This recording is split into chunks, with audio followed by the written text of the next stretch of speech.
All right, Bones, cut the music. Cut the music. That's enough rock and roll. Although, I don't what is a too much rock and roll. I'm not sure about that. I've never really experienced that. Uh, but welcome to the show. I'm your host, Lynn Dorman. We do have a guest tonight, Natalie. Hoping I pronounced her name correctly. Will be out here in just.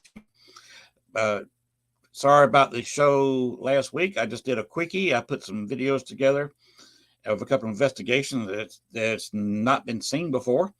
So I thought that was interesting.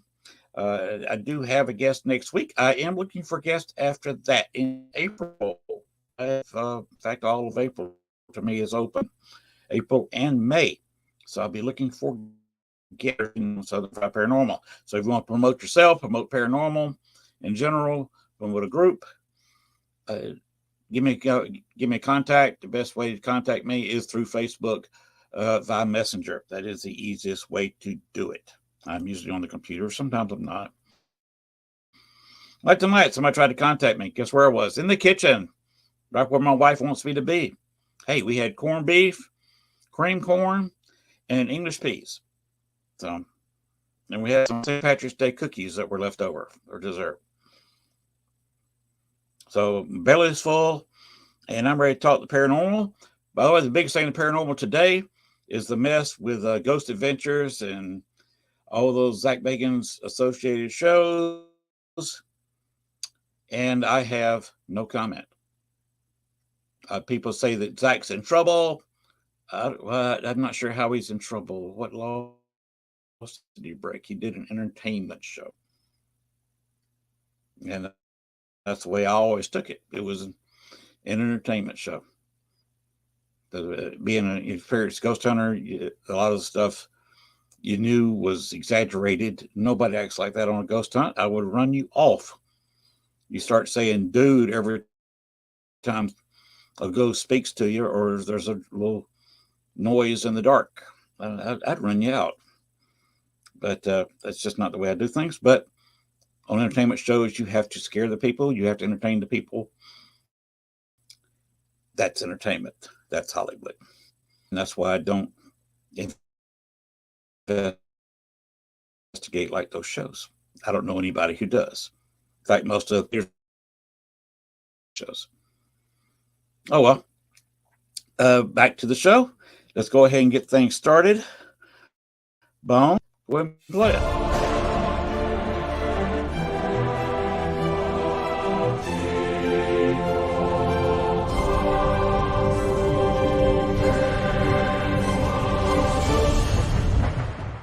Warning, the following video contains strong language which may be offensive to some viewers and or inappropriate for children. The content within this video is intended for mature audiences only.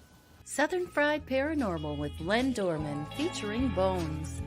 Catch us on Spotify, iHeart, iTunes, Spreaker, Facebook, Stream, and everywhere else you catch your podcasts. And of course, WLFD-DB.com. Now, from the backwoods of southeast Arkansas, right beside the Bayou Bartholomew, the longest bayou on the planet, broadcasting from downtown metropolitan Cane Creek Township, here is your host, Len Dorman.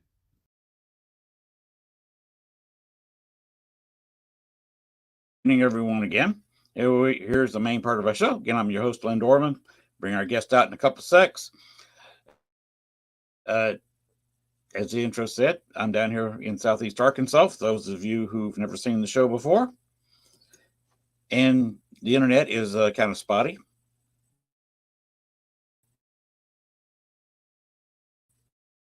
And, come on. And that happened just then. Okay.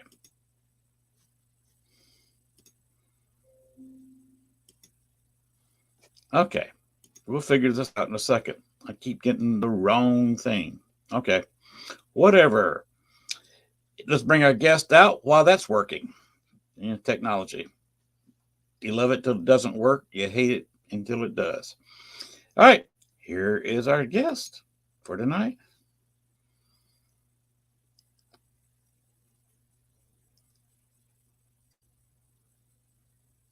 Somewhere.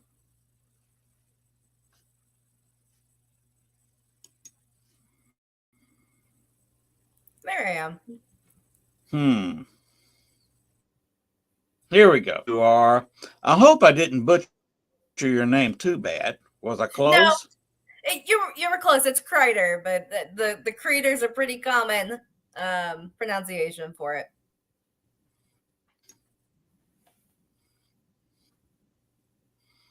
Okay. How are you and yours doing now? Doing pretty good. We are in the process of moving back to Missouri, which is where we're originally based out of. Our main team is based in St. Louis, but currently we're in Topeka, Kansas. So it's been a little crazy here, and COVID finally hit after 3 years in our household. So trying to recover from that in the process of moving has not been easy.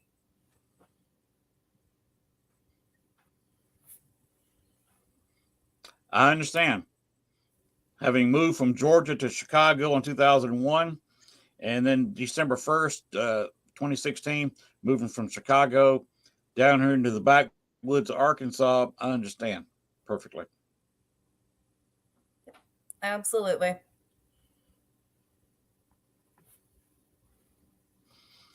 Well, let's talk a little bit about you. How'd you get started in the paranormal? Uh, Where and when? So I got started at a really young age. I've always been around the paranormal. I've been a sensitive for as long as I can remember. Grew up in a house that had a prankster. His name was George. But I've always been able to see and communicate really strong with my intuition. Um, and those kind of jump started it. I can't say my family was really big into the paranormal growing up at first. We would go to like the Joplin Spook Light in Joplin, Missouri, because I grew up in Springfield, Missouri for the first 10 years. And we'd visit other local haunts, the Albino Farm, just for thrills, just because we could. But never really took it very serious. And then when I moved to live with my dad and my step family in St. Louis at the age of 10, they actually ran a paranormal team already, which is no longer together. It's disbanded years ago, but it was Path Seekers Paranormal Research Society, or PPRS. And I got started officially at the age of 10, which is really young for people that are getting involved, especially the younger adolescents. Um, Not a lot do. And it comes down to safety, it comes down to liability. I mean, there's just so many different things that play a part in it. But I started from the behind the scenes. I would call and make the set up the investigations. I would do the interviews. I'd review the evidence. I did historian. So I did all the research I could. First name basis with all the librarians. They loved me, but they hated me at the same time. And I got familiar with how investigations really operate. And people think of an investigation, they're like, oh, you're there 4, 6, 8, 12 hours. But it is such a small part of what we actually do, because the majority of it is the research that we do and then reviewing the evidence afterwards and having to go through it, because an 8-hour investigation turns into at least a 16-hour review session. So I learned everything, I guess, kind of backwards.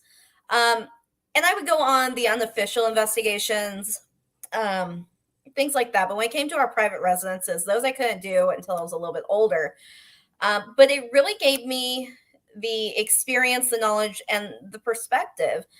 Um, in the intro, and you're talking about the para unity drama that we have going on in the community right now, which I will not touch with a 10-foot pole, nor do I really care.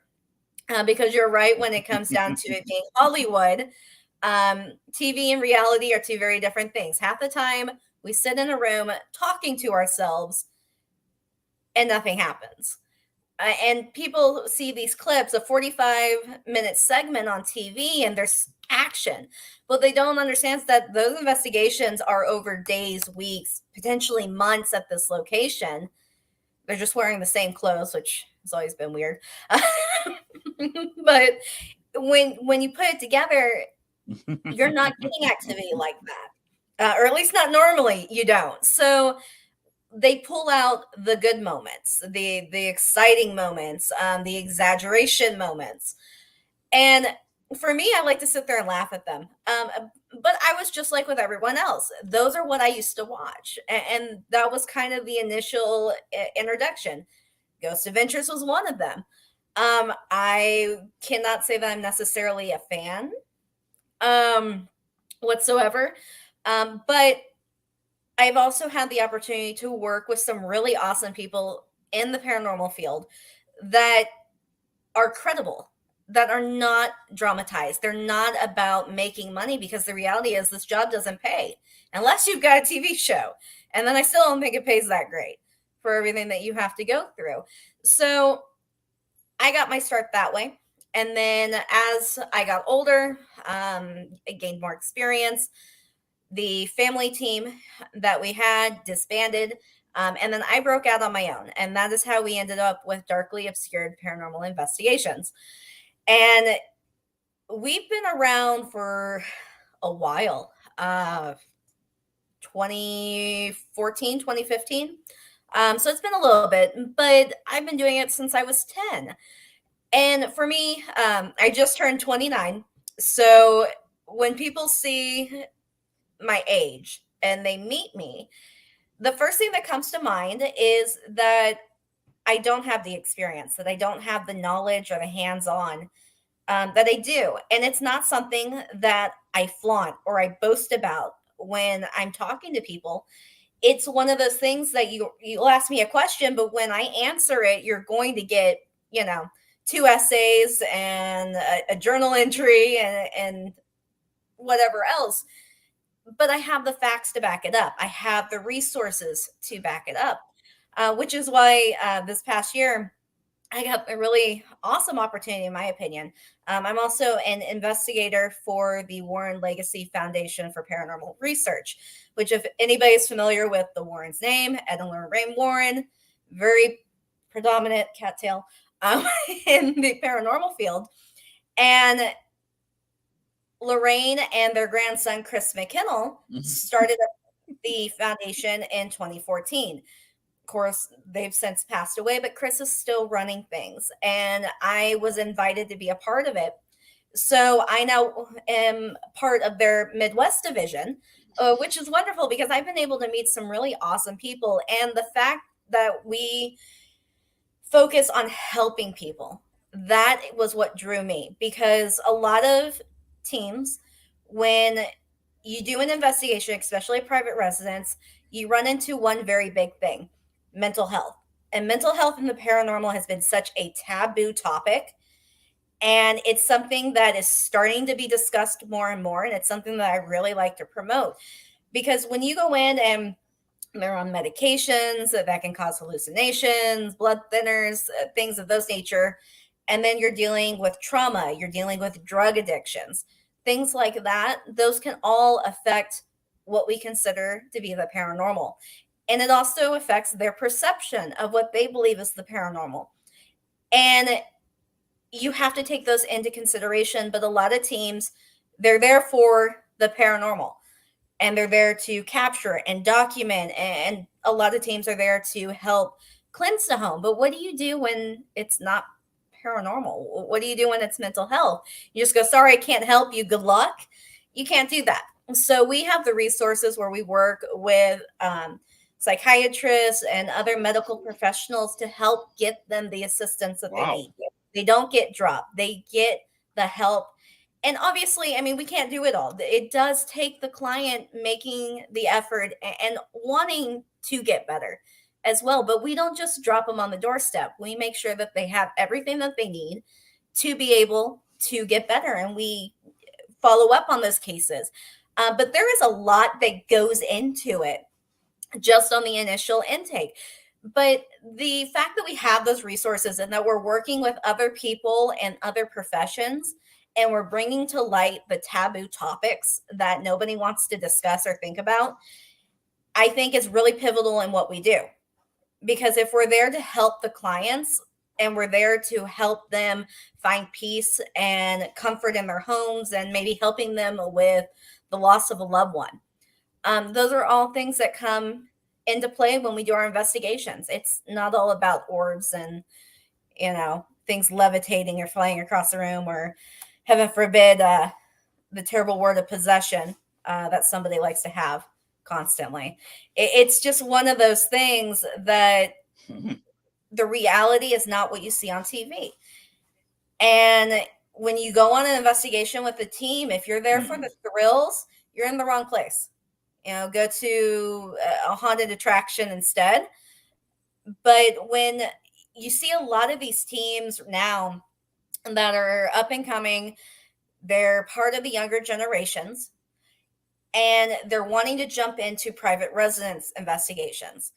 And that is not the place to start, because when you start doing private residences, you're dealing with people's homes, their lives, their livelihoods, their mental state.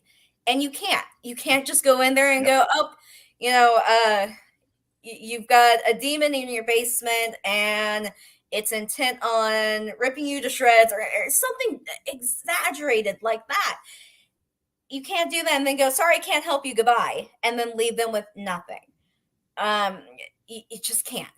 And that's probably one of my biggest pet peeves. So for me, I have the unique ability that because I started at such a young age, I've learned the ropes. I've learned how to work as a young adolescent to learn how to do investigations properly and how to do them professionally, while still being able to, we enjoy investigations. We like going on them.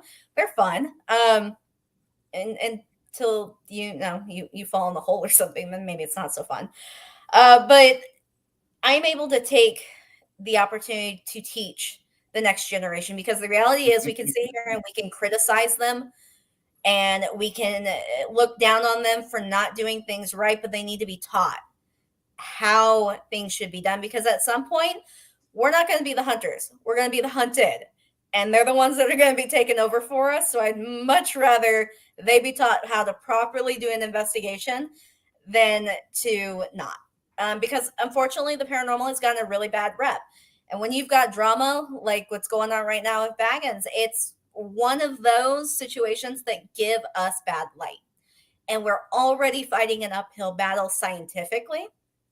So for me, that's just something I take a lot of pride in. So I've been doing a lot of workshops and podcasts where I'm trying to focus on teaching that next generation, so that they have the experience and they have the knowledge and the resources to back up what they're doing and to actually make a difference and help people.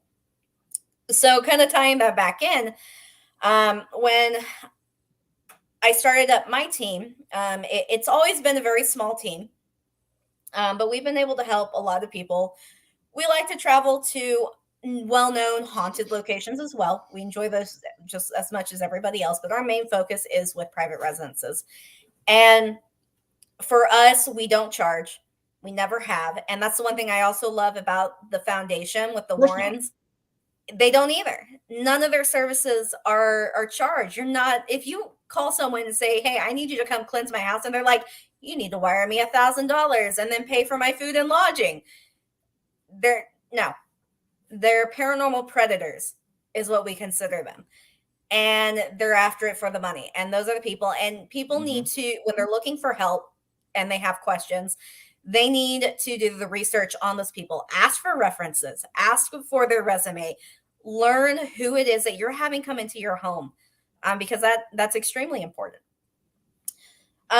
So our team is based of some very unique individuals. We all come from different walks of life, which is something I've prided ourselves in, for the fact that no matter what home we go into, we can usually tailor how we handle the case spiritually based on their beliefs. Thankfully, I've got the connections with different churches and different religions, beliefs. So I have the contacts to be able to reach out if I don't know the answer to something, or I don't know how to proceed to make them feel comfortable in their own home. I have people that I can turn to and go, hey, I need you to come in on this case. I need you to review what I have and see, am I missing something? because having a fresh pair of eyes is always good. But that also comes into when we do investigations, we have to keep an open mind. My team has full believers, we've got skeptics, we've got people right in Of the course. middle. We're all over. And that's great because you want to be challenged. You want those questions and the things that you're asking and the things you're seeing to be challenged. And one of the biggest things that we come across is pareidolia. The seeing faces like the Virgin Mary in your toast and things like that. Those are things that can play a part when we're looking at evidence. And by following that up and by tracking things, the time, the location, who's in the room, moon phases, weather, the conditions of the house. If I'm able to, I try to shut off the power to the location. I make sure that the furnace is turned off so that there's not clinking pipes and the floorboards and the walls and things like that. Try to do everything in a process of elimination, but we very much follow the scientific hypothesis style of things. You know, we have our research, we have an idea of what we're expecting to come across. We run our tests, we use the millimeters, we do all these different things to determine if what we're experiencing is paranormal or not. And then when we get something, we're like, well, maybe, then we go and do more tests. And then we try to debunk what we found. And if we can't, then okay, we're more likely to claim that it is paranormal.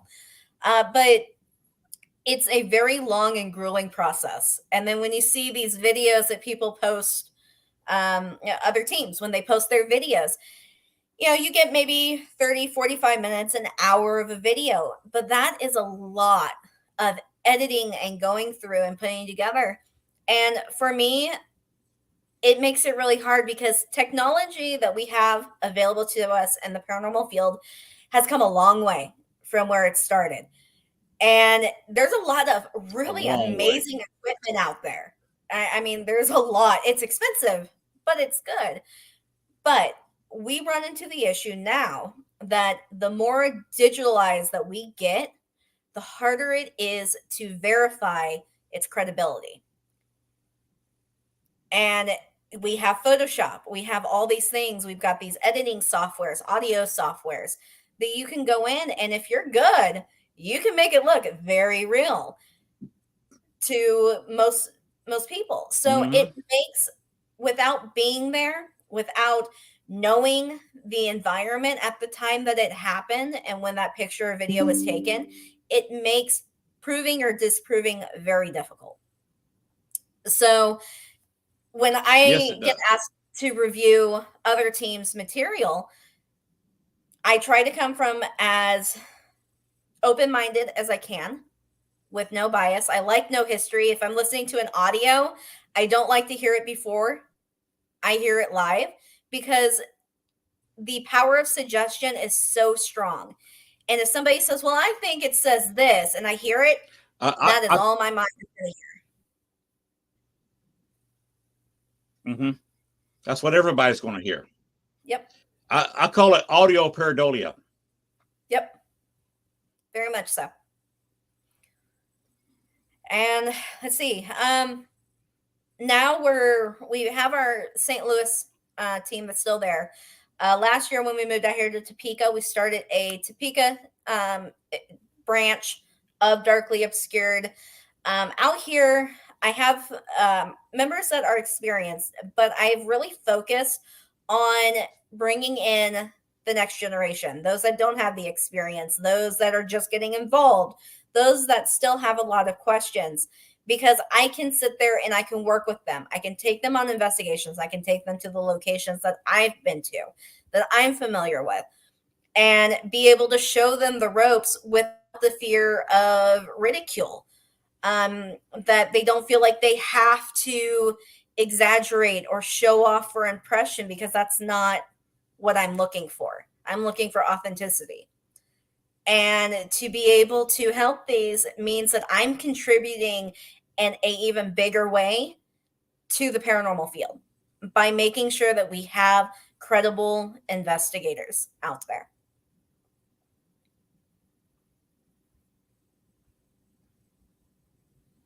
Hmm. I just had a ladybug light on my nose. My cats are knocking over boxes in the background, so they'll probably go flying at some point.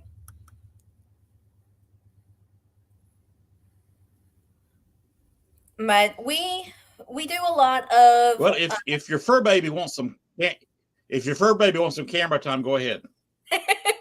he'll make an appearance. He always does. For workshops, I try to do a monthly workshop as best as possible. With moving, it's made it a little difficult. We've gone virtual just because of COVID. We were doing a lot of in-person and workshops, but we've just now started doing open investigations again. We had one at the beginning of March. I got to spend my birthday at the McIntyre Villa in Atchison, Kansas, which is this gorgeous home. And probably one of the most active locations I've been to in a really long time. From the moment we showed up, we were there for 2 days, 2 nights, and by the time we left, there was still activity going. It didn't matter if it was 9 in the morning or 7 at night. There was always something. And I love that. I love when we get to a location that is like that. And it's great, even as a seasoned investigator, to go back to the basics, to just kind of refresh and relearn your equipment and locations and kind of run through your paces of how you do things.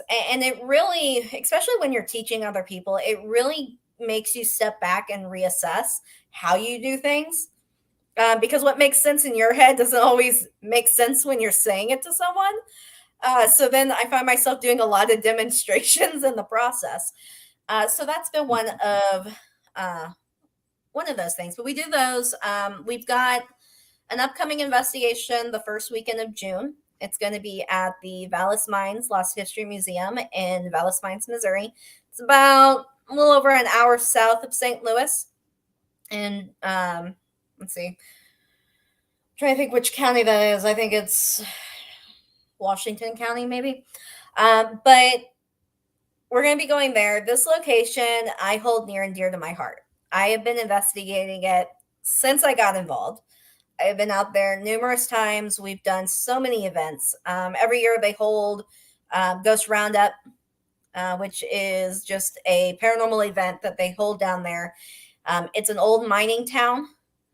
It was used during the Civil War. There's just everything. But it's also the location that I experienced my first full body apparition. And I love telling this story. Anybody who's heard me talk on shows have heard the story of the apparition that came out from behind a porta potty while we were investigating. So the house can only hold 5 people max, just because it is that old, that small. And we sent the guys inside, and my mom and I decided to do a perimeter walk outside while they did that. So we're walking. We've got our equipment, flashlights, cameras, EMF meters, everything. And as we're walking and we're talking, we notice that behind what's considered the general store, there's a porta potty and there's a spotlight up top so people can see. And as we're walking, this porta potty starts shaking. And the first thing that I think of is it's a raccoon, a possum. I mean, we're out in the middle of nowhere. Hello, Mendez. And then, hi, Steve's Ghost Hunters. So this porta potty starts shaking. I don't think much of it. I continue to walk towards it, thinking it's an animal. My mom stops. And about that same time, all of our equipment lights up. Now, this was the beginning of our investigation. We had fresh batteries and everything. Our equipment lit up, it went off, and then everything died. Just gone, done. And at that same time, the porta potty stopped shaking. I haven't realized this, that concept that what I was looking at wasn't quite clicking in my brain. And my mom's like, Natalie, you need to stop. You need to stop. And I go, why? And when I stopped, I noticed that there was a solid black silhouette head poking out from behind the porta potty. And I just stand there and that fight or flight. Apparently, I have a delay when it comes to this because I stood there and I just stared at this thing. And I think what caught me off guard was that it was solid black, but had a spotlight shining down. So you would think I'd be able to see through it, and I couldn't. I mean, it was solid. And as I'm standing there, this silhouette comes out from behind the porta potty, stands straight up. It is, from what I could tell, a male figure, completely in black, and he had kind of like one of those like short top hats kind of style on his head. And it's still not clicking with what I'm seeing. And I'm standing there now. My mom's like, Natalie, you need to come back. You need to come back now. And this apparition starts walking towards me. And I'm just staring at it, absolutely dumbfounded. And it gets maybe 3-4 feet in front of me, and flight kicks in. And by this point, my mom's gone. She's already run back to the house. I turn, I run, over the car hood I go. And when I get to the other end, I turn around and he's gone. And we check our equipment, everything turns on, full batteries. Made no sense. So that was probably one of my favorites. My favorite story to tell all the time. But I've had other things. I mean, I've had things thrown at me. There's a couple rooms. One's considered the rock room, and it's like this almost 3D. Well, that was a little ancient times, but our version of like a 3D printing of what used to be the town and the maps and the mines and everything. And there were rocks on shelves all the way around the room. And then there was a couch. And then in one corner, there's a giant wagon wheel. And next to it is the door that then goes into an office. And that office above the back has a hatchet hanging kind of diagonally on the wall. Okay, don't think anything of it. Don't really care. Everybody was sitting in what's considered the living room. I'm standing in the foyer looking into the rock room and the office. And on the door, there is a heavy metal chair hanging on that doorknob. I mean, it takes almost 2 people to kind of lift it and put it up there. And they're using a spirit box, and it says, Natalie, watch out. And I step to the side and I poke my head and I go, what did it just say? It said it, and they told me, it goes, Natalie, watch out. And at that moment, had I not moved, all of a sudden we hear this loud thunk. Where I had been standing was the head of that axe 2 rooms over. And we're like, where the hell did this come from? So we're searching. And when we went back and reviewed evidence, that's when we saw that it was originally hanging on the wall. And we're like, okay, well, here's the head. Where's the handle? So we search. And when we're cleaning up to pack up and leave, it is located behind the wagon wheel on the floor in that middle room. And that was just absolutely bizarre. And then later that night, that heavy chair lifted and fell over, and it nailed me as I was walking by on the back of my heels. So that was another incident where I had something happen. We've done communication sessions in the what was considered the rock room at the time.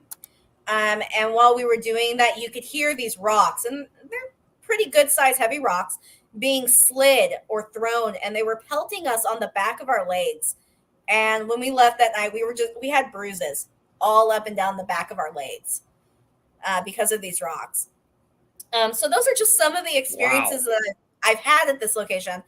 But I will say, while that one is definitely active and has a lot, McIntyre Villa in Atchison gives it a run for its money.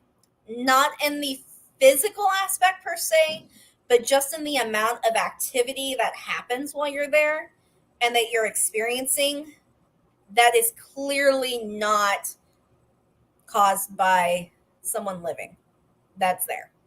It doesn't matter how much we try to debunk and disprove things and Well, maybe it's this. Well, maybe it's that. We just could not recreate that situation again, no matter what we did. And what's great is that she's got cameras in every room Really? except for bathrooms, all over the property, recording 24/7. So when we have something happen, we're able to go back and ask her to look at the footage, and she'll look at it. And we've had doors opening. She's got a Facebook page for the McIntyre as well, and she posts videos and photos that are captured. There's a shadow man standing in the hallway that someone captured. We heard furniture being rearranged above us when there was nobody upstairs. The entire group was downstairs. Front door open, things like that. You hear bells, sometimes the piano. Someone's heard an old time phone ringing, even though the one that's there is not plugged into anything. It doesn't work. So those are just some of the things that we experienced while we were there, which were pretty awesome. But we're looking back to go back there. And then we've got the one in June in Vallis Mines. And yeah, we're working on trying to get some others scheduled. Unfortunately, with us moving, it's kind of changed our plans this year for some of the locations that we were traveling to, because we've been trying to do more long distance travels, going to other teams' investigations to support them, being a part of different conferences. But really, a lot of it has been doing these podcasts, doing the workshops, and being able to talk to people this way, because we're able to reach such a large group. And I want people to understand and know that if they have a question, if they need something looked at, my inbox is always open. I am always happy to take a look, but I will also be straight with people. I'm not going to sugarcoat what I see, what I think, how I feel. But I love a good conversation when it comes to the paranormal. I love being able to go back and forth, compare notes, compare investigations, and just different things that we have, which has also been nice because we have such a, I guess, complex, rigorous process that we go through between, especially when we're doing private investigations. We do our initial intake. We do our video recorded interviews with them before we even step foot on property. And then we've got so much paperwork that we fill out, documenting those things like the moon phases, the weather, longitude and latitude. And then we have those resources that we're also able to go back and look at online and figure out cell towers. Cell towers can interfere with our equipment. Landlines, water lines, things like that can all affect what we're doing. So we go and we try to get as much physical evidence to prove or disprove what we're experiencing. We also like to try and go in as blind as possible. Obviously, if there's something that is potentially going to cause problems or harm to one of us, that information is given. We try to give basic details, but not necessarily details on what's happened or what other people have experienced, because again, that power of suggestion. And then we talk about it after the investigation. This way we can then compare notes. We try to make sure that everything is documented on time and location, so we can cross compare that when we're doing any of our evidence review. I can determine, was there somebody in that room? Were they not? Did that door open on its own? Did it not? Which is something that we're working on getting like body cams or GoPros, so that this way we can go back and look at that. Because sometimes after a really long night, you'll go into a room and go, I thought I closed that door, but now it's wide open. Did I do that? Did you do that? Nobody remembers. We can go back and look at that camera footage, and we can determine if there was, somebody that opened it or not. So those are nice things that we try to do to kind of go back and forth. I've done the same. Yep. I've done exactly the same thing. I kept video cameras on and found out that people are forgetful. sometimes I've wondered if they did something on purpose, like left the door open just to create a little something. Yeah, And then I was especially when facing we with do. it later. I said, "Well, there you are, opening that door." Yeah, especially, and and I love doing open investigations. I love being able to get the public involved so they can see what it's really like and not what they see on TV. But you do run into the issue. The more people you have, the more contamination you have. It's harder to debunk. And at that point, you're just there for the experience. You're not necessarily there for the science side of it. But I guess you kind of pick and choose your battles on that front. But for me, I'm really big when it comes to this para unity, and it's sad to see what's happening. But unfortunately, it doesn't matter whether if it's paranormal, sports, politics. Everybody has it, and unfortunately, you're going to have a few rotten eggs in the batch that are just going to make it hard for other people.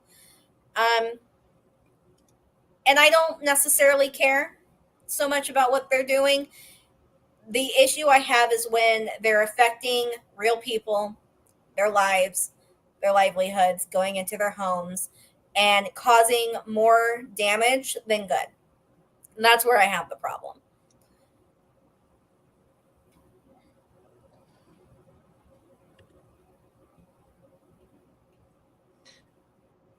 Well, I've got one question for you.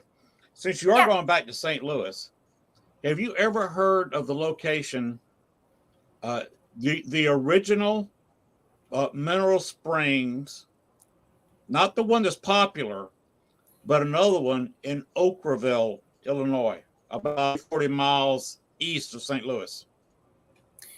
So I've heard of it. I know of it. I have not been to that one. I've been to the one that's Have you ever heard of more. it? Yeah, I've heard of it. I haven't. I've been to the one that's more well known, but I haven't been to that one. But when I went to the mineral springs that everybody knows now, I was there long before all these big groups started coming in, and then the prices started getting jacked up that make it completely unreasonable to try and get in for me. Mhm. So, and because it really does come down to, we don't make money off of this. To go into these locations, and I get it, it's business. You got to keep a business running.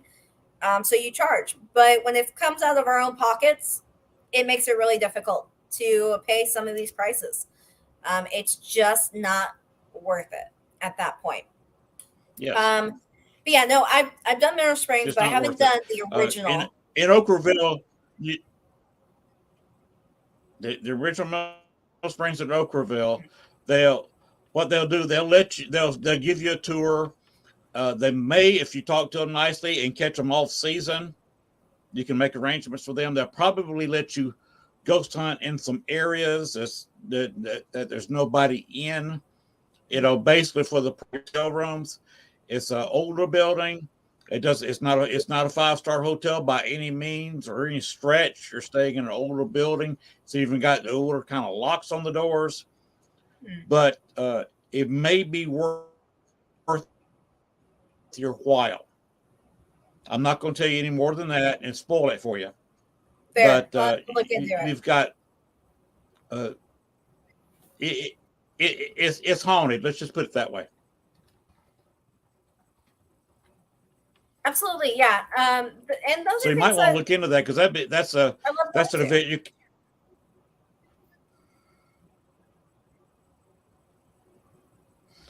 I've been there and I've got some video evidence. I'm sure you haven't seen it, but it'd be worth it to stay there for a couple of days. They have a restaurant there, very good food.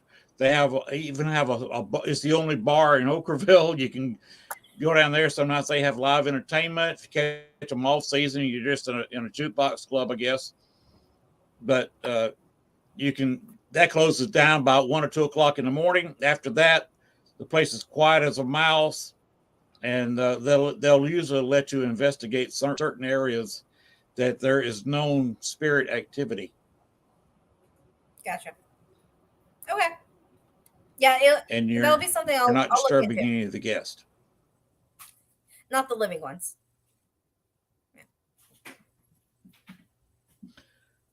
not the living ones. Yeah, I'll definitely have to And take a look by the into way, that. one thing about me,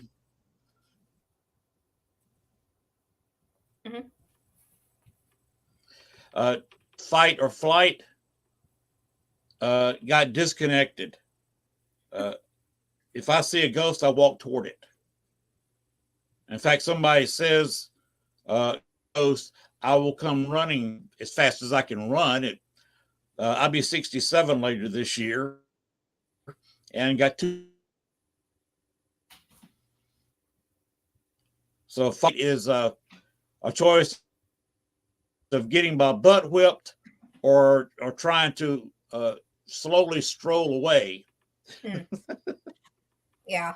So For it's not a me, whole lot of choice for me. I just walk toward whatever it is, whatever happens, happens. two of my biggest, I don't know if the first one would necessarily be a pet peeve, but my second one definitely is. For me, I've never understood why people will go, they'll ask questions, they'll ask them to be touched, they'll ask for a knock, they'll ask for something. And the moment they get what they've asked for, they freak out and they turn heel and they run. I've never understood that. That's always driven me up the Mm-hmm. wall. Like, you asked for them to do something, you're asking for confirmation, you're getting it.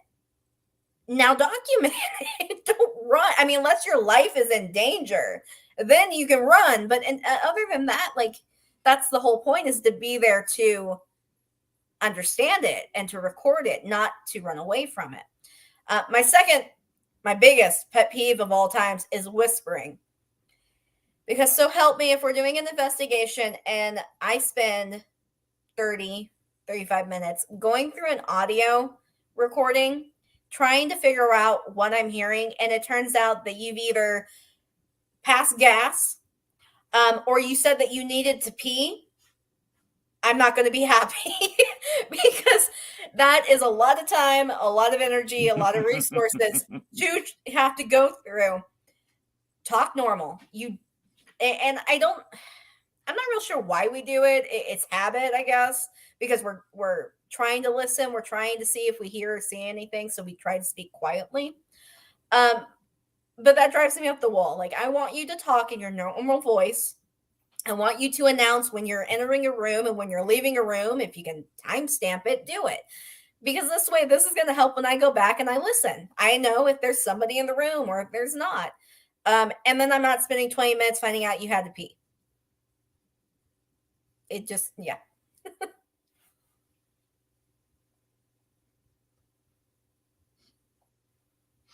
Now, Cord, what you were saying, somebody turning, I was on a public tour, Mhm. and the guide went. It was a two-story building. They took a few of the group upstairs, and I had the majority of the group on the first floor with me. And she came in. I was busy talking to the spirit who hung out on the first floor,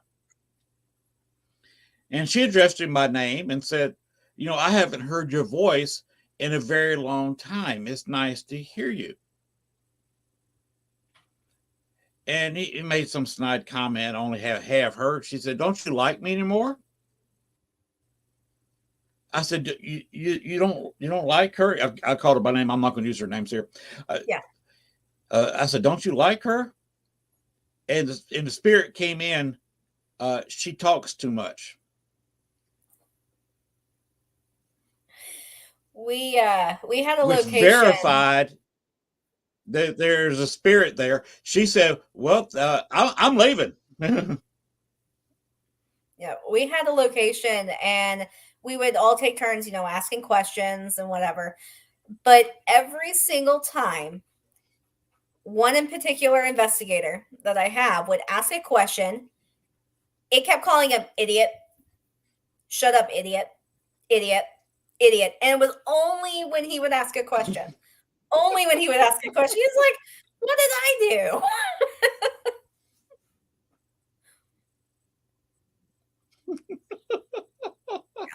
I've been called some interesting names Mm-mm-mm. on recordings. Um, and it's just one of those, like, you take it with a grain of salt. Um, but you really do also take into consideration, like, Sometimes you interact with some spirits. We had one at McAteer. I'm pretty sure he's a perverted old man. Down in the basement, he loves pinching butts and touching the women. And the anytime you ask a dirty joke or you say a dirty joke, the dirtier the better. Your equipment will go off. You get some of the best responses. But if he doesn't think it's funny, he won't say anything. And then somebody will make a snide remark about what was said, and then all the equipment starts going off. So yeah, it's one of those. So we do that. I did actually a live streaming while we were at McIntyre of us down there and with the equipment going off and everything. So yeah. But that's fun, and you do have to have fun. You have to take into consideration your location. Something we do, really, one is an offering, two as a trigger object. If we know that there's the potential of having children's spirits there, we'll take a bag of lollipops or candy with us, and we leave those as offerings for them. And those tend to get good responses as well. Mm-hmm. Or a ball. I have in my equipment bag, I have the brightly colored so children's jump rope. It's not even big enough for me to go to jump with. It's just not long enough. But it's a kid's jump rope. I'll bring it out and sit it down. Yeah, we've done the candy. We have a little green ball that we use. We have a scare bear that goes off. We've got quite a few different little things that we use. Recently, I heard that somebody will read the children like children's stories from a storybook, and they'll get responses back from that while they're reading, which I thought was interesting because I haven't done that before. So I'd like to try that out. But yeah, I like to use different things, dolls, obviously, things that can be manipulated but take force to actually manipulate. Those are the kind of things that I look for.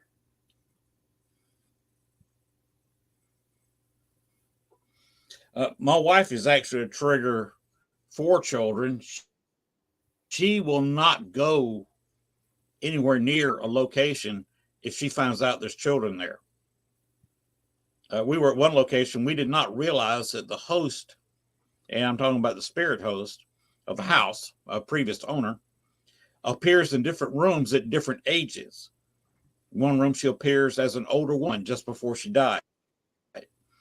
And one she appears of a woman in her late 20s, early 30s, in her prime. Mm-hmm. And around the interim, she likes to appear as a child because that's where she played. And walking through there, and we're upstairs, and she appeared as a young child, grabbed my wife's hand as she walked down the stairs. There he is. Yeah, that's one of them. That's Sterling.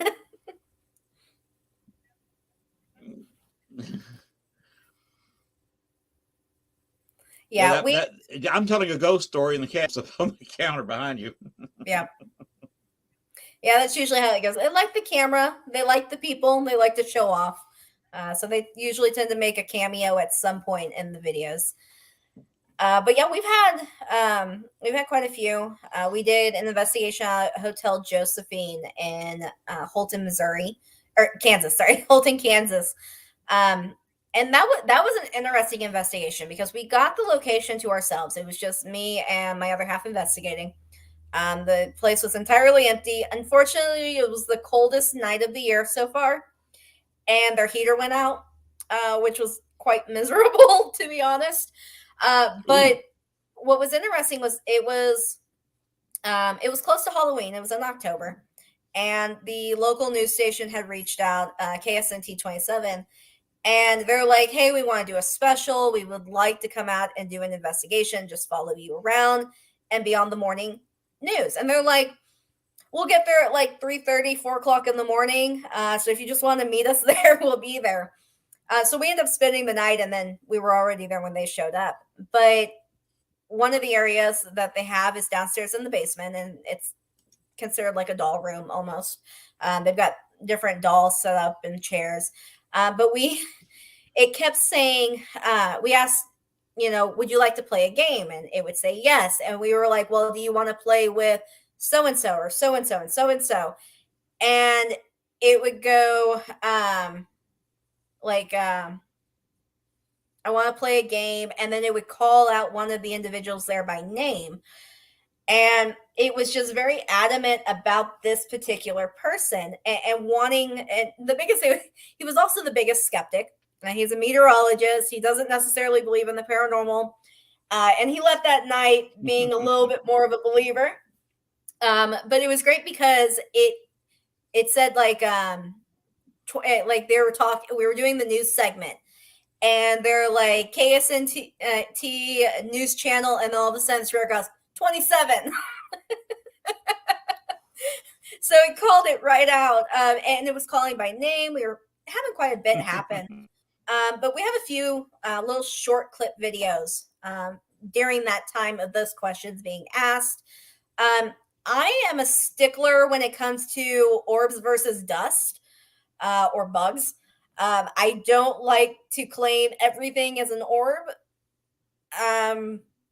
But we had some very interesting, fairly convincing potential orbs in some of those videos that I found pretty interesting. So we posted those up as well. But for me, I'm a stickler on it because there's so many different things that can play a part. Sometimes you get these wispies, you get the light fragment kind of arcs of light in photos. And sometimes that can just be from the shutter speed on your camera or moving too soon before it finishes, things like that. For any of us that have long hair, like we have to keep it pulled back. Camera straps, like we try to eliminate as much contamination as possible. Yeah. As much contamination as possible because it can create the false positive. Right. One of the biggest pieces of equipment that I find is neat, but I won't rely on it to necessarily prove anything is an SLS because it is so easy to get false positives on it. I just can't. I cannot sit there full-heartedly and go, yes, that was the spirit. That for sure was what we were saying. So I have a really hard time with that. But then we have other equipment that I love. I like REM pods, the spirit balls, cat balls, ghost balls, whatever you want to call them. Some people get offended when you call them cat balls, but I'm pretty sure that's how they advertise them on Amazon. So using things like that, we like to make some of our own trigger objects.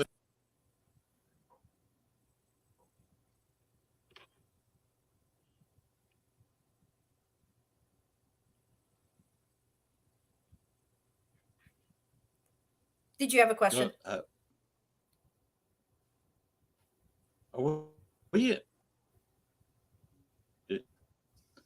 I said, yes, I just feel sorry.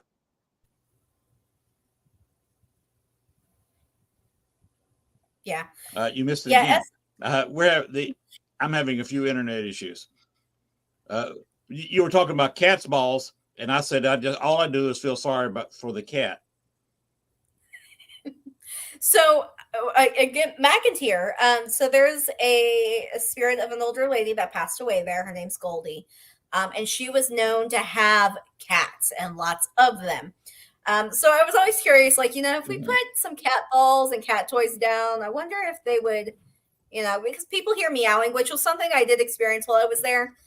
There were no cats around or inside or even outside around the property. But I heard some meowing while I was there. So that was interesting. But, if there can be spirits of humans, then why can't there also be spirits for the animals that hang around too? I have past animals that were very special to me that still come and visit. I'll still see them, and they're long gone. Their ashes are sitting on my shelf. So, I mean, clearly it's not them in living form. But those are always things like we always go in and we have this idea of what we're expecting on it being a person, or then you get into like residual energy and all of the other different types of hauntings. And when you're doing that, you tend to forget about the animals. Pardon me. Yes. Well, we have a cat that passed away here, and we didn't keep his ashes on a shelf. His ashes are scattered around the yard. Yeah. And every once in a while, we'll be laying in the bed, and our cat, a late cat, will jump up on the bed. Yep, I've had like that. she did in life. She was a little bit odd. We don't have any trouble with her now, but before, she did not like my wife and I being in the bed at the same time. She was very possessive of me, so she would come up between the wife and I, make sure we weren't touching each other. We have two cats like that. Harper, which is our gray cat. She's like that with my other half. That is her person. And then you have Artemis, which is my baby. And he's like that with me. And no sooner does he get up out of bed or leave his seat on the couch, and he just like slides right in and is right there ready to take his spot because he doesn't want him next to me. All right. Well, with that, let's go ahead and let me take my halftime break. Sounds good. And do a little advertising for a couple of places.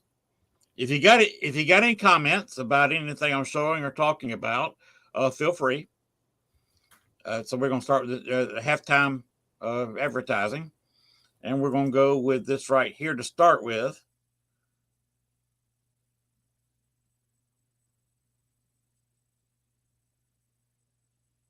Oh, wait a minute. That's behind us.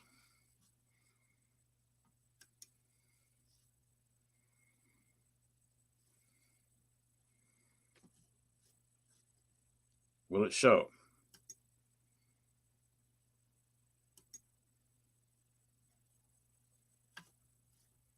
Oh, well, it's not working. Okay, we'll move on and go here. This should show, this should be in the foreground. Here we go. This is basically a channel you can watch. Pureflix Paranormal. It's an all paranormal channel, and I'm good friends with Expedition Entity. Yes, this is a paranormal show, and they do ghost hunting the right way. Dan Norville is a highly experienced investigator, and he intentionally keeps the Hollywood out of his investigations, to the point where if you're caught faking, he's going to tell you to leave. And here's one of the investigations they have, one of their shows. You can see where it's available on Roku, Google Play, Pureflix, Amazon Fire TV, and Apple TV. Their investigation of Broadhead Manor.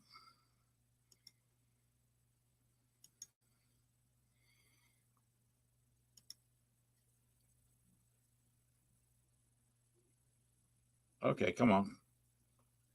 There we go. Again, with a little bit more of Expedition Entity. This is August 24th to the 26th. They will be at a Paracon. At two Paracons. I got another one on the 15th to 16th, the Great Lakes Paranormal Conference. So if you're anywhere near the two events, stop by and see Expedition Entity. So that's just a couple of places they're going to be. Now this one, I'm not sure. Boy, this is slow tonight.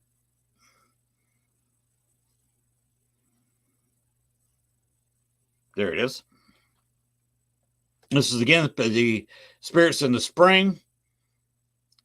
Paranormal Conference. That's some of the guests there. You can stop this and see and check out the name list that's going to be at event. These are mostly real ghost hunters, because Dan is for real. He's one of the best ghost hunters I know. Him and Dale Kazmarek, which are friends from the Chicago area, having lived there for 14 and a half years. I did make quite a few friends in the paranormal in Chicago, living and dead. Again, at Barthead Manor, April 22nd. That's a public investigation. I'm not sure if there's any tickets left for that or not, but you need to contact them. And there is a paracon at a very haunted place. And of course, that is April 22nd at 10 to 6. It's just a 1 day, few hours of paracon, but it is Broadhead Manor, an extremely haunted location. By the way, they have been on the show. They are friends of the show. So that's why I'm showing quite a bit about them. Now, this was Midnight Paranormal Society. That's another group out of Texas. They have some events out there. They are also a very learned, experienced paranormal group. Anybody in Texas needs to contact Midnight Paranormal Society and get with some experienced ghost hunters for investigations, and sometimes a few frights. They do a good job. They usually find what they're looking for. This is again the Great Lakes Paranormal Conference. Some of the guests that are going to be there at an old haunted. So that's just a little bit more about the Great Lakes Paranormal Conference. If I go there, it's a walk from Arkansas to where there hasn't let me use the car. Now, this last one is this is in New England, in the New York area, and talking about New York. It's inside New York State, but it is outside New York City. So let me go ahead and see if this will play.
That is FEDB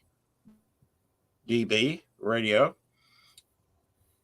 at Ted and Event Zone. He's Ted because he, basically he is the boss. I'm just the DJ. But he got his own Paracon. All the profits do go to benefit veterans. So this is not a moneymaker for him. All it does is pay out of the receipts. He pays the bills, and anything left over after bills are paid, he goes to veterans benefit. So, and he keeps the book. So if anybody's got any questions, you can ask him. He'll show you where he does send the money, who he sends it to, and they will verify.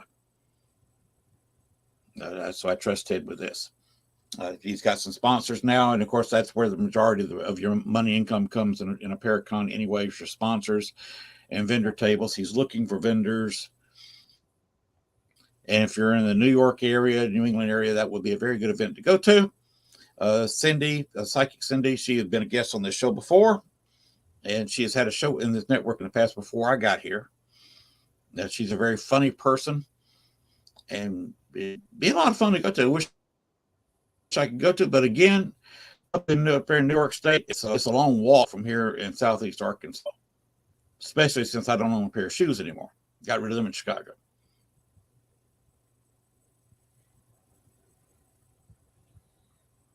My wife keeps me barefoot, pregnant, and in the kitchen because I do about 98% of the cooking down here. Retirement has its benefits. Get to sleep a lot. Get to sleep late in the day. Sleep till lunchtime if you want. Get up, eat breakfast, go back to bed. Sleep till lunch. Then maybe have an afternoon nap. My wife just got her disability. She had 3 vertebrae in her lower back fused. So we're just here at home. Now, of course, with 4 acres, I've got to go out and do yard work, got to maintain the house. But we are in our retirement home. And that there's worse fates. The car is paid for, the house is paid for. All out of our retirement is maintenance and food.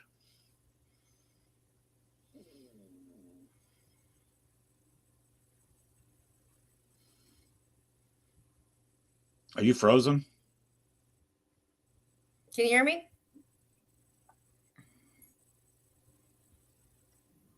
Yes. Okay. There's just a little lag going. Yeah, no, that sounds like a pretty good setup. There's a little lag. You've had your Gatorade. Yeah. Yeah. It's nice. It's retirement. And well, my wife and I are spending, she just turned 60 last year. She'll be 61 June this year. Mm-hmm. I'll be 7 July this year. And it's nice to have a good marriage and both of us be retired. Kind of cursed. I got artificial neck, so I got retired. She got back surgery. She got retired. So that's the downside. The upside is 60s together at home. That's great. And not having to worry about punching a clock somewhere. We're pretty early off in our stages. We're gonna be hitting 3 years at the 31st of this month.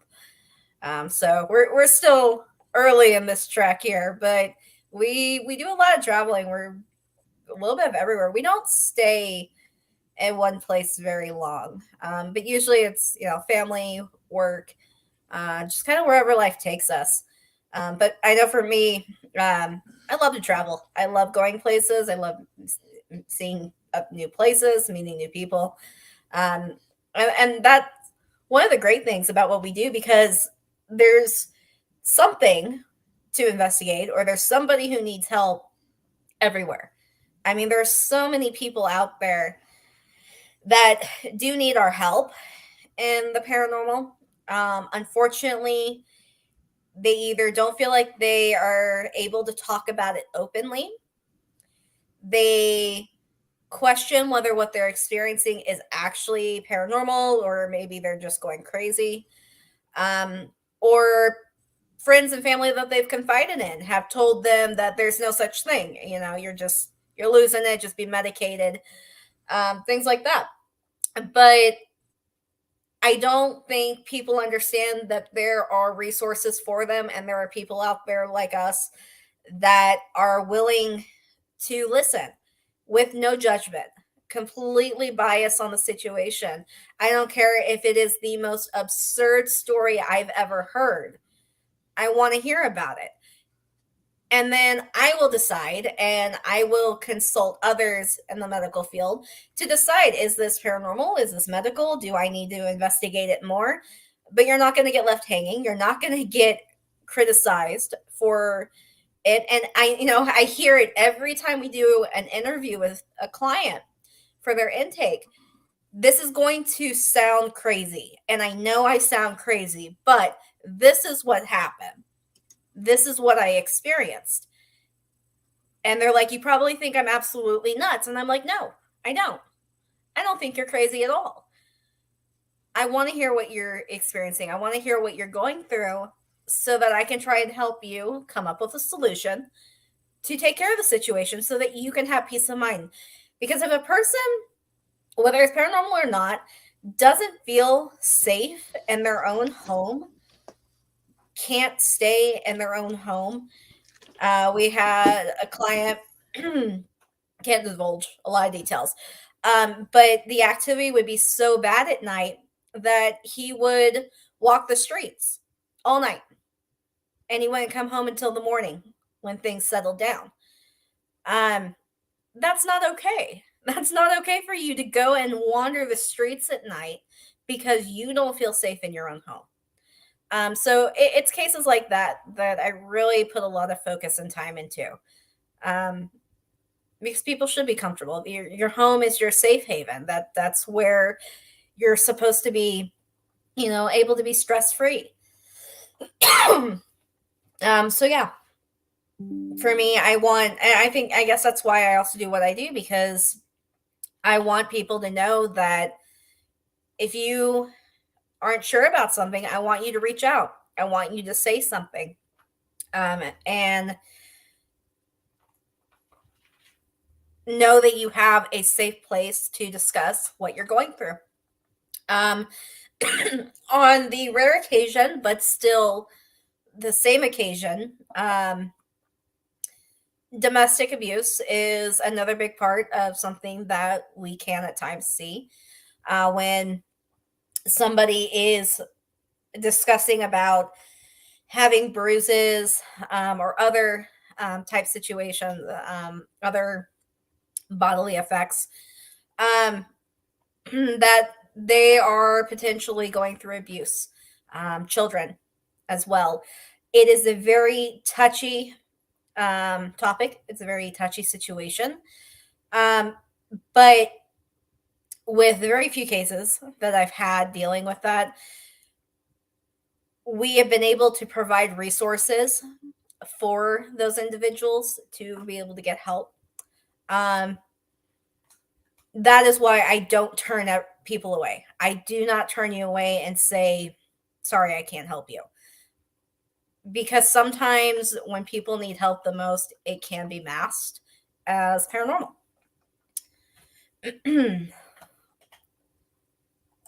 So that's again, another one of those taboo kind of things that people talk about, and go through.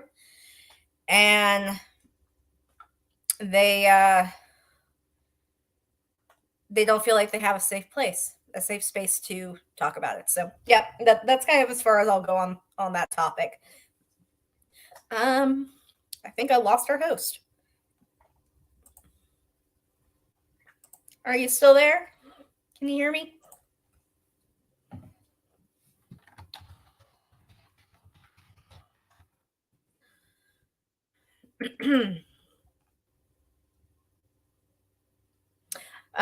So yeah, Facebook user. I don't know your name. It doesn't show on here, but you said most definitely, or it's you probably won't believe me, but yeah, absolutely. That is exactly what we get. And I hear it time and time again. And I think it's important that we advocate for the clients on that front, that they know, from the get-go, that we're not judging. We're not there to judge you. We're not in your shoes. We haven't experienced what you've experienced. Sometimes it is, as simple as it is paranormal. And then other times it's something that the medications that they're on, and they're having an adverse side effect reaction to it. And they don't know it. They don't realize it. And those are things where consulting with medical professionals and whatnot can come in handy. It can come into play because it really can offer some solutions. But when you're dealing with mental health, it is. Oh, yes, Vicky, absolutely. Um, and uh, it's tricky. It's a tricky situation. Oh, hold on. We have the other one here. This is Artemis, everybody. So, Kitty making another appearance. We really need to advocate for mental health in the paranormal field. And while we focus mostly on the clients, it also goes for investigators as well. Our mental health is just as important and can play a factor in our capability of being able to look at evidence and conduct our investigation in the appropriate manner. We have to be in the right headspace. And for my team, safety is number one on so many levels. So myself and one of my other investigators, we are medically trained. I used to work in neurotrauma and surgical ICU for a hospital. He's a surgical tech now, but he was trained medically in the Navy. So a lot of teams will carry like a little first aid kit. No, we have a giant toolbox that has everything under the sun that we're constantly adding to. If you've got a gushing wound, you're good. You're going to live till we get you to the hospital. But you never know what you're going to come across. Some of these old buildings just aren't structurally safe, or even just being out in the woods. You fall down a hill or get a branch through the leg or something. I mean, those are all things that we have to take into consideration. A rusty nail in the foot, which is not pleasant for anyone who hasn't experienced that before. But safety is a big one for us. No. And safety applies not just on the physical level, it also applies on the spiritual level. Being able to cleanse, being able to even meditation is something that I really focus on before and after an investigation. Something about me and a couple of my other investigators, we practice the craft. For me personally and one other, we practice Norse paganism or Norse heathenry. But those are things that we're able to use. We create our own banishing salts. We create our own sage bundles, protection vials, both for our team and for the general public. So our knowledge on that can be used as well as our knowledge when it comes to other belief systems. Not everybody is comfortable with sage or certain types of blessings. And they're more comfortable with certain religious based blessings, rituals, things of that nature. So that really gives us the opportunity to customize it to our client's preference, which has been really nice. But those are just some of the things that we're able to do. So even on a spiritual sense, because when you go to a location, if you do not have that protection, if you are not in the right frame of mind, you're open to potentially a spiritual attack. And that is not only not good for you, that is not good for the rest of your team. That's not good for your clients. It puts everybody at risk. And investigations are one of those. It doesn't matter what's just happened in your life. Your personal is left at the door. When you walk into an investigation, it doesn't matter. It will be there when you get done, but you cannot let your personal life affect the way that you conduct an investigation, nor can your personal relationships with your team. I'm so big about teamwork and building my connection with my team. We are constantly, even not paranormal based, but we do movie nights, we go camping, we go float trips, all these things, because when I do an investigation, if you're not acting right, I'm going to know it. If there's something off about you, I'm going to know it because I'm going to know who you are as a person, who you are as an individual. And when something changes, and it can be so minute, I'm going to know it. And I'm going to be able to react that much faster and be able to get you the help or remove you from the situation and handle it properly before things are able to escalate. And I want my team to be able to do the same for me. I have health complications. I have a history of seizures. Though I'm going on 3 years of seizure free, I have a history of seizures, which means that there's always the possibility that I could be affected. I could go down during an investigation. We have diabetics. We have people who have low blood pressure, hypoglycemia. Those are all things. So one of my favorite things to talk about for investigations are snacks. Um, my kryptonite for that would be Twizzlers. I'm huge when it comes to Twizzlers on investigations. But we, let me phrase this. When we do our investigations, which we posted a picture from McIntyre, but anybody who has gone on an investigation with us, especially our open hunts, we don't just bring measly snacks. You get your money's worth when we do events. You are well fed from the time you show up to the time you go home, and you're usually taking food home with you at the end of the night. Because we do pizza, we've got candy, we've got chips, we've got crackers, we have soda, water, Gatorade, the whole 9 yards. We had one room that was just designated to our snacks, and our coffees and our teas. And I mean, we cover everything, including, sugar-free diet, all of those, because we never know who or what restrictions people have. I keep orange juice on hand, so somebody's blood sugar drops. I have glucose tabs as well, that I keep with me. We've got, glucose meters in our med kits. All those things are extremely important to have when doing any kind of an event. Mm-hmm. So that's something, safety, both spiritually and physically, we take a lot of pride in. And we really spend a lot of time creating and building our arsenal. I think our snacks and our medical equipment supersedes our amount of actual investigating equipment we have. Yeah, I think it does. I mean, we've got some really good pieces, but we're also not very heavy on equipment. I like to keep things kind of old school.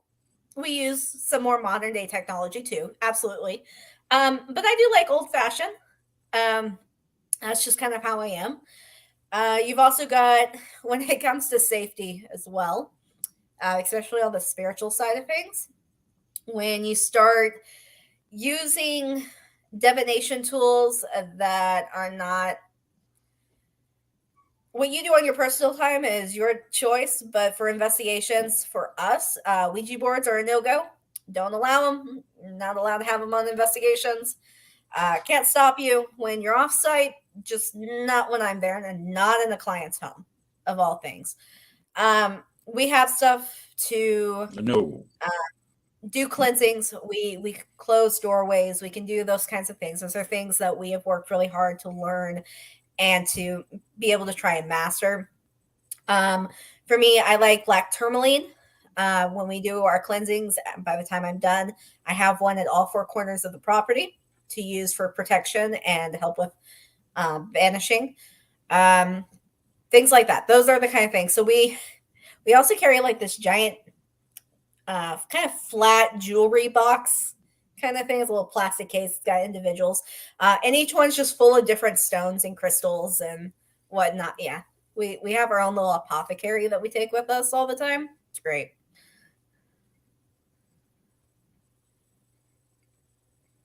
I usually carry a big chunk of quartz. When I say quartz, about this big to my face. Yeah, I have a tower quartz that we carry with us. We use the military thigh bags, and we have one that has all of our sage and crystals and rocks and cleansings and oils and everything. And then we have the other one that we have full of our medical equipment. And then someone else has another one that's just full of equipment. All the small things, the thermal gun, the EMF readers, things like that. So they have one. So it's great. When we walk in, we look like we're part of some kind of military operation because we've got just bags and book bags and everything, and we're ready. We're Mm-hmm. golden. And then in the winter, it's even better because we start layering up and we have like thermals on underneath to help keep us warm outside. And it's great. I mean, we look like like undercover operatives at night.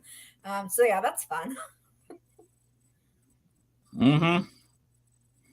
Especially when you want a public investigation and you got everybody walking around with either a borrowed flashlight or borrowed K2 meter, or maybe they're lucky to have a mill meter, and that's all they have.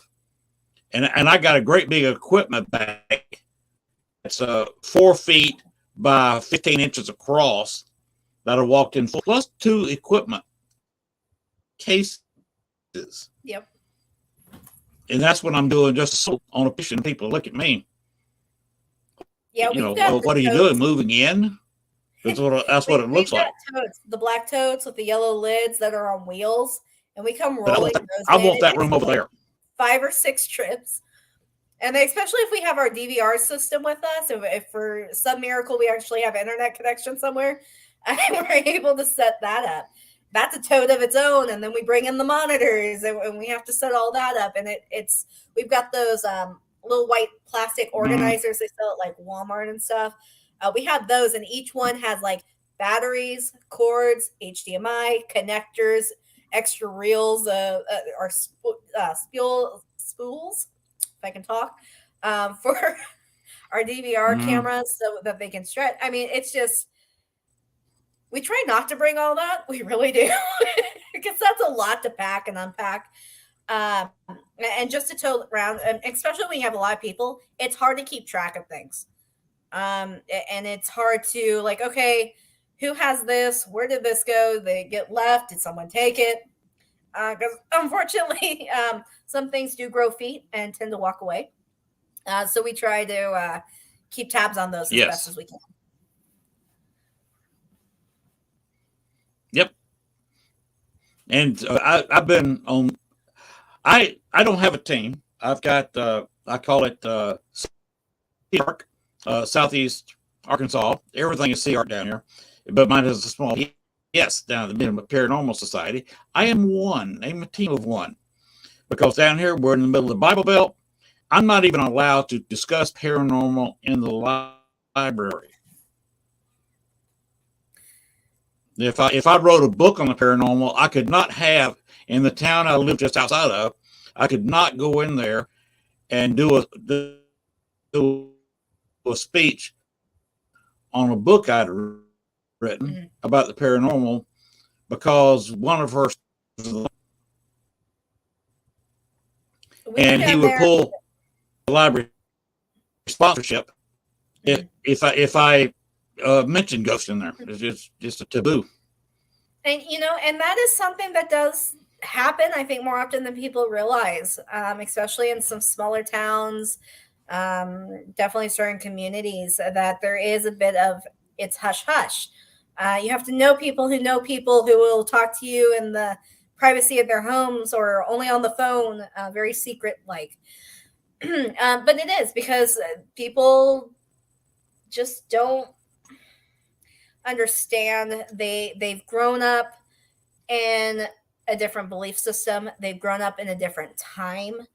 There was a point in which seances were a nightly weekend thing, and everybody did them.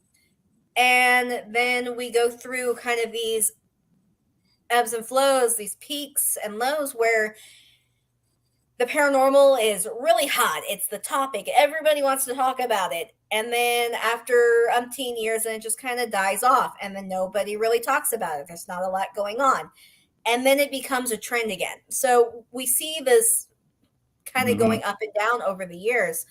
But a lot of people will not talk about it. They don't want to acknowledge it. Sometimes it just straight up scares people. People don't like not knowing. They don't like the unknown. And Exactly. I guess I get a little bit luckier on that side of things, because I do workshops at the library. The library lets me come in and advertise that I'm doing paranormal workshops. I work with local metaphysical shops and do workshops there. And then I just started doing that. Yep, paranormal roller coaster is absolutely right. But that networking, and that's really, you don't need all the advertisement. Word of mouth alone can travel and can do wonders on its own. But it takes time. And I think a lot of these new teams want to be where they see the TV shows and the people, like Paraflix. I'm subscribed to it. I watch those. I know some of the people on those shows. I knew them before they got on those shows. And those are you watch Dan's show? Mm-hmm. You watch Dan's show? Dan Norville? Yeah. Dan Norville. Yes. He was a very good friend. He's been on the show 2 or 3 different times. One of the guys, his co-stars on that show, has been on the show with him. We've had we have, if you see the two of us on the show together, it's a lot of fun. We have a lot of laughs. So I did not know you had to watch that show when I was actually advertising for it earlier. Yep. Yeah, and it's the one thing, and I guess this is where when I meet a lot of these people that I've seen on TV, I've watched podcasts, I've been on podcasts with them. There's like that brief moment where it's fangirl moment of, ooh, yay, I'm meeting somebody I've seen on TV. And then like no sooner does that happen than I'm like, you're just like me. You're just another person just doing what we love and trying to help people, trying to help understand the paranormal. And you have good days, you have bad days, just like me. You get sick, just like me. You have family squabbles, just like me. We're no different.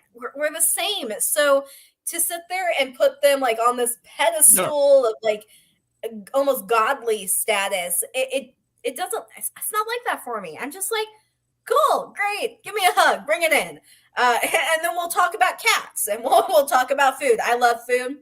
I am definitely the cook in the family. I do it all. I love my exotic cuisines. Yeah. So I am always cooking. And that's probably why we always have so much food for investigations, because I always keep my team so well fed before and after the investigation, because there's always something. Yeah. But yeah, but it's just one of those, like, people to be recognized, to be appreciated, and for people to see the work that you're doing and that you're actually making a difference. You're a trendsetter, you're an influencer. It's great. But there's also a lot of pressure that goes with it too. And these expectations, and people don't take into consideration that, a lot of people don't know. I was telling you about the situation with my mom right now. It's not something I talk about very often. It's not something I've advertised. But I'm still almost nightly doing these podcasts, doing these workshops, doing these investigations, all at the same time while helping take care of her, and being there for my family. And it's a lot of responsibility, because we're expected to wear many hats, many faces. And we have to be jack of all trades while balancing our work life, our professional life, our personal life, and just the us time. Like, there's no downtime for just us. I mean, I guess retirement might be a little different, but when you're working, full-time job, 2 full-time jobs, and then also trying to do this, it's a lot.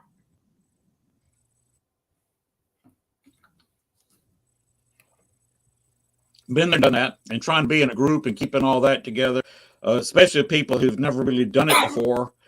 The first group I was in, we could not pay members to come to review. And we said, look, we want to make videos and put them on YouTube.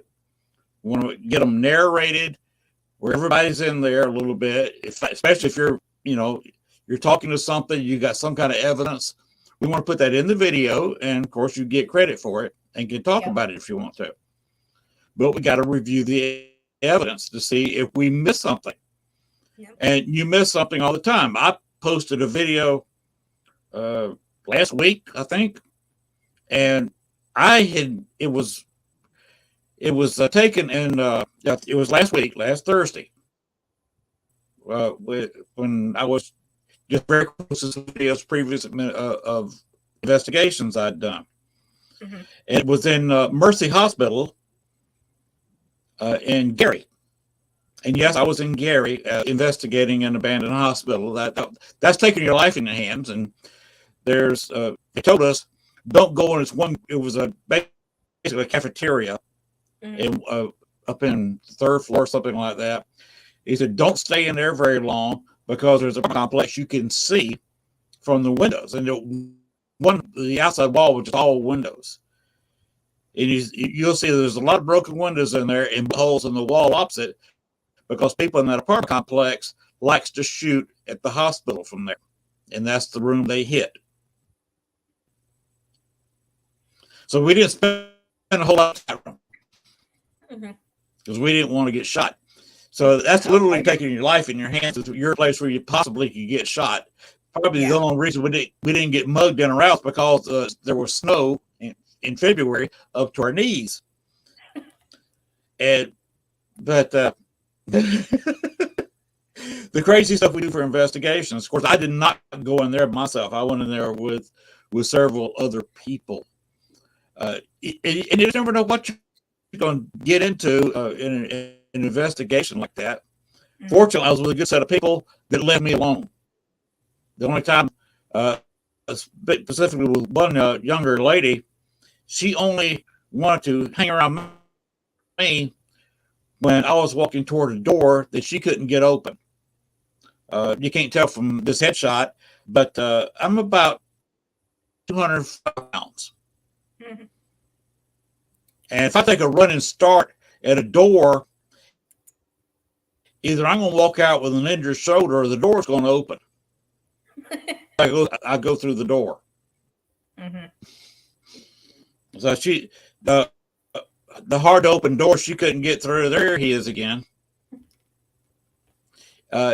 She followed me around. That's the only time she followed me around. Usually I was on my own in that place. Mm-hmm. And by the way, that's a hospital where Michael Jackson was born.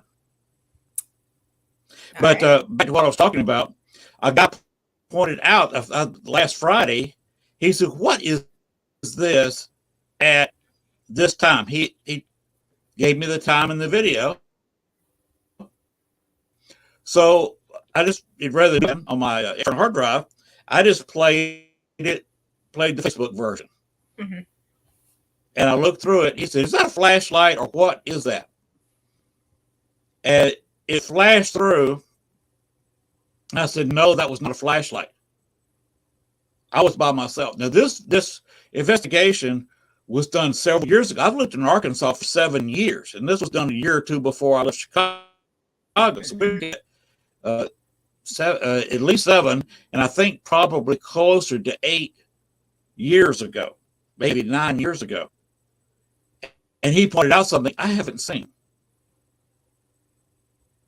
So my advice to everyone is get in a group that would be willing to do your follow through and watch the videos. Like as you said an hour ago, a 6-hour investigation can turn into 18, 19 hours. And if you've got 5 people, and like me, I've got a video camera that I've got camcorders. I'll set one up on a tripod and let it run within a room. And I'll have one on my hand that's running the whole time I'm there. Mm-hmm. I also have a still camera that makes videos. Mm-hmm. And I've also got a standard. The other two are a full spectrum. I've also got a standard camcorder. Mm-hmm. And it's just a regular everyday camera. But I've usually got it running somewhere where there's a little bit more light and it can see a little bit at night. Mm-hmm. So I myself, for 2 hours of investigation, may be creating 6 to 8 hours of video. Mm-hmm. I came up with 3 or 4 people, and everybody's got a camera too. You can quickly turn even if you're just there for 3 hours, by 5 people, they create 3 hours per hour because they got 3 cameras. Do the math. That's a lot of hours. Yeah. And you've got to look at everything for almost frame by frame because I flat missed this light go by. And by the way, I call them orbs on a still camera. Mm-hmm. When they're on video, I don't call them orbs because 99% of the time they're not round. Mm-hmm. I call them light anomalies because usually it's a flash, some kind of light that goes by, something that eclipses a light. I have seen that where something dark got between the camera and a light. Yep. Which is always interesting. I've had that scoot across the floor, and we could actually see a dark figure running across the floor. Mm-hmm. I'll tell you where it was. It's Castle Madrid down in Chicago. It was an old mob headquarters where several murders had taken place. Mm-hmm. And we saw a dark figure scamper across the floor, and I happened to have lights up against the wall, just very small LED lights. Mm-hmm. And the dark, fully dark spirit was walking back and forth under the lights and eclipsing the lights.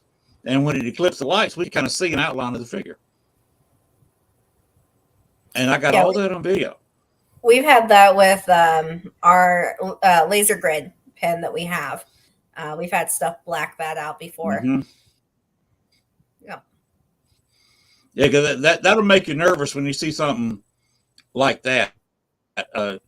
Had one investigation. A guy opened his house to allow investigations because he knew that paranormal stuff. Mm-hmm. We're doing a seance, and there's 2 of us with video cameras watching, the seance, and all of a sudden we see something about the size of a 5 or 6-year-old child running from the room we were all in into the room where the owner was, and through that room and out another door.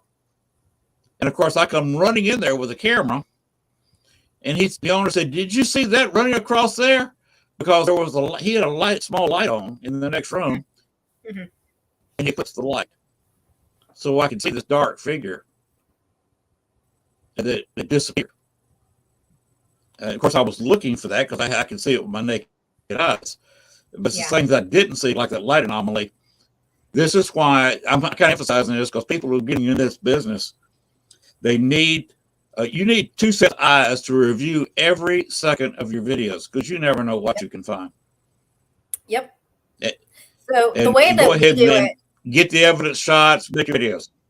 We have a program that we use that we upload all of our evidence to. We sit down, we get everything up there, and then we start divvying it out. So I start, kind of like splicing, like you get this group of evidence, you get this group of evidence, and you get this group of evidence. And then after everybody's gone through their segments, which helps break things up, then we sit down because they've notated, they've marked the time, they've marked the video, they've marked what happened and where and when and all 9 yards. And then we sit down and then we go through them. We sit down, we talk about it, and we start comparing notes. And we're like, especially if it's like audio and there's no video, we're like, oh no, I was in that room at this time, so that was me. And we're able to kind of compare notes on that, which helps with that. But yeah, it's a lot of it comes down to that. And sometimes we can't agree. We're like, no, I hear this. Well, no, I hear this. And it doesn't matter, because at that point, either we're all hearing the same thing or we're not. And then that's when we usually post up. We're like, we won't say what we've heard, but we'll go, what do you guys hear? And sometimes it's what we hear. Sometimes it's something entirely different that none of us heard. So we do like to involve, like, the people that follow us and that are involved. We like to include them as well, because they're part of our journey with us. They're learning right there alongside us. So I like to get that. I like the other feedback, just being able to share. Sometimes I'll send them to other teams, just like they do with me, and we'll exchange evidence. And we'll do reviews. They'll pull it up. We'll do a podcast. They'll pull it up. We'll watch the clip and then we discuss it and we determine, is it paranormal? Is it not? I just did that last night. That was another podcast that I was on where we did exactly that. And that's the whole point, is to sit down and you have skeptics, you have believers, and you start asking questions. And the people that were there are like, well, no, this is who was in the room. This is where this was. No, there was nothing on the wall. Yes, he was in a chair. No, he wasn't. And it starts painting a picture so you have a better idea of what you're even looking at. Right. Have you ever done that online? As far as either doing, say, a ghost box session, and you're having input in a chat room live, and people saying what they heard, and some people are disagreeing. You know, like some people said, I heard Fred, and I heard Ted, and you know, things like that, or we have or whatever little word. We were doing a live and I got slapped across the face. And it was the weirdest thing that happened because there was nobody there. And one of our other investigators had a camera on me, but I was holding the live video, and all the people and on the watching the video, it happened and I just went up and the camera went flying and it was all over the place. You were really on a roller coaster at that point. And then I was like, this is what happened. And they're like, well, this is what we saw before and this is what we heard. Or we'd be staying there talking and we would hear something clear across the other end of the house. And we're like, don't know if you guys heard that, but if you did, let us know. And so we can go back and they're like, yeah, we heard that. And then there's times where we're talking or we're sitting there asking questions and we haven't heard anything, but they do. It's on the recording in the video, but it wasn't heard to the people that were sitting in the room.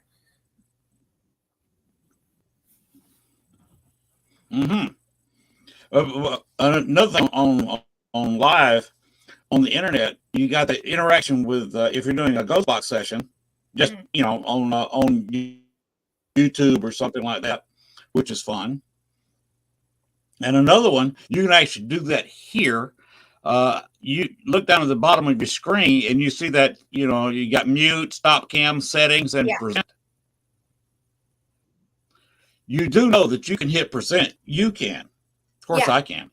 But you can sit there and hit present and load up videos and review that video or show it live on my show if you wanted to.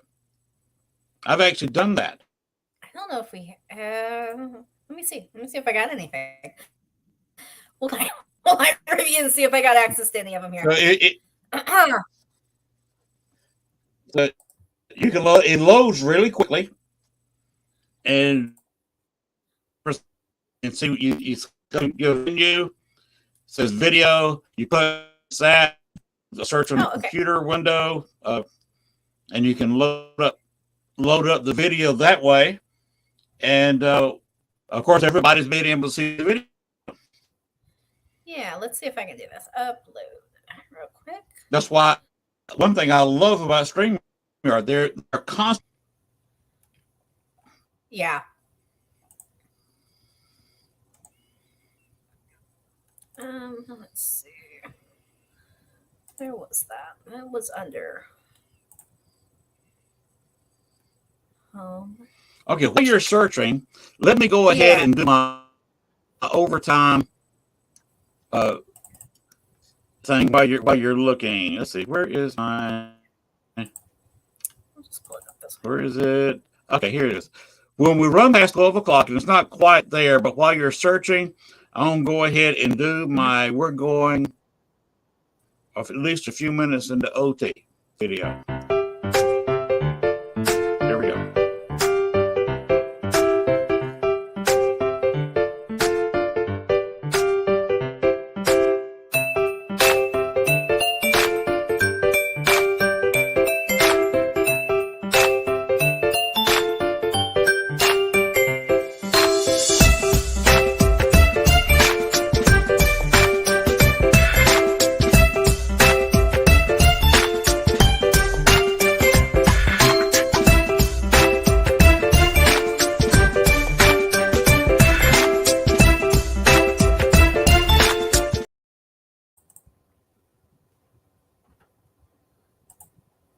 All right.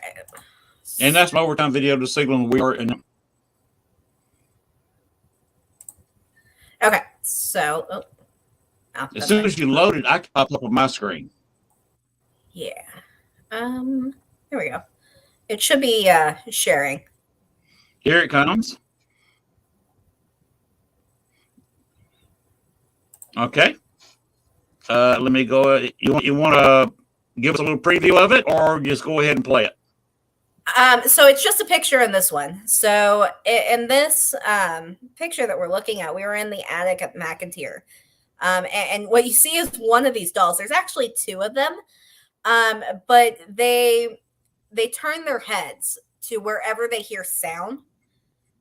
And even when nobody was talking, they were still responding. But these two dolls, when you face them towards each other, they kind of had their own conversation with each other. And some of the things that they say are just very bizarre. But this was a photo that was captured. And there was some debate about what we were looking at in this photo. I feel like this is more of an example of the lens shutter speed with movement, simply because you can see, that she's very blurry. And I believe that this was actually a cell phone. But it creates a very cool looking photo. And it's one of those that you're like, okay, could it potentially be something paranormal? We're not sure. But it is one of those that I like to look at just because there's the possibility that, it could be. And then let me see if I can find another one real quick.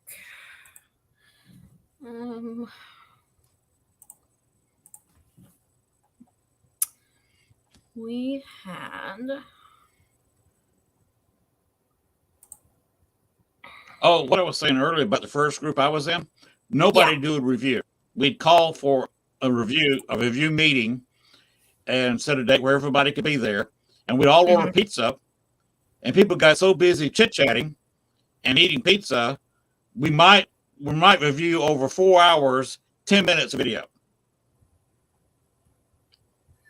Sounds about right. Look, guys, we have about 6 investigations we need to look through. Each investigation has about 20 to 25 hours of video. I said, it was stored on an external hard drive. I said, that's not the point. The point is we need to review this at least halfway in a timely manner. And there was just a big argument about the whole thing. We just all split up. There's only one person for that group besides me still in the paranormal. Okay, so okay. You got anything to say about this one before I play it? Okay, so again, I don't know if I have any of my video clips right now. I think these are just the photos. So in this one, you can kind of see where, you've got this little display here. It's an attic. It's an old house. I really chalk it up to being dust or some type of, almost water particle at this point. But what's interesting, and okay, so in these photos back to back, you can actually see how some of them are traveling. Specifically, this right here in one photo, you have this. It's pretty translucent. And then in the next slide, it's here. And then here, it changes again. And then it drops down. But there's so much going on in this photo. And there's so many different things that I can't claim it as being orbs. What we actually thought was very bizarre is that one of my investigators sitting right here, in every single photo she's in, there is this glowing, what I thought was a reflection of an emblem on your hoodie or something like that, or a necklace. She didn't have any of that on. There was nothing actually here that could have caused that reflective, and it changes. And then at one point, I think there's in some of the photos, they end up being 2 of them instead of 1. next to each other, but they stayed there in that position. And we were doing a communication session at that point. So I found that to be pretty interesting. And then one of the things that people look at when they're going through and try to decide orbs or anything like that, color. Because some orbs can show up white, some can show up blue, red, but so can different types of particles in the air. And that is what makes going through it so difficult. Because there's really no guarantee or no sure way and still photos like this to be able to really tell what we're actually looking at. Right. I mean, there's tons of photos.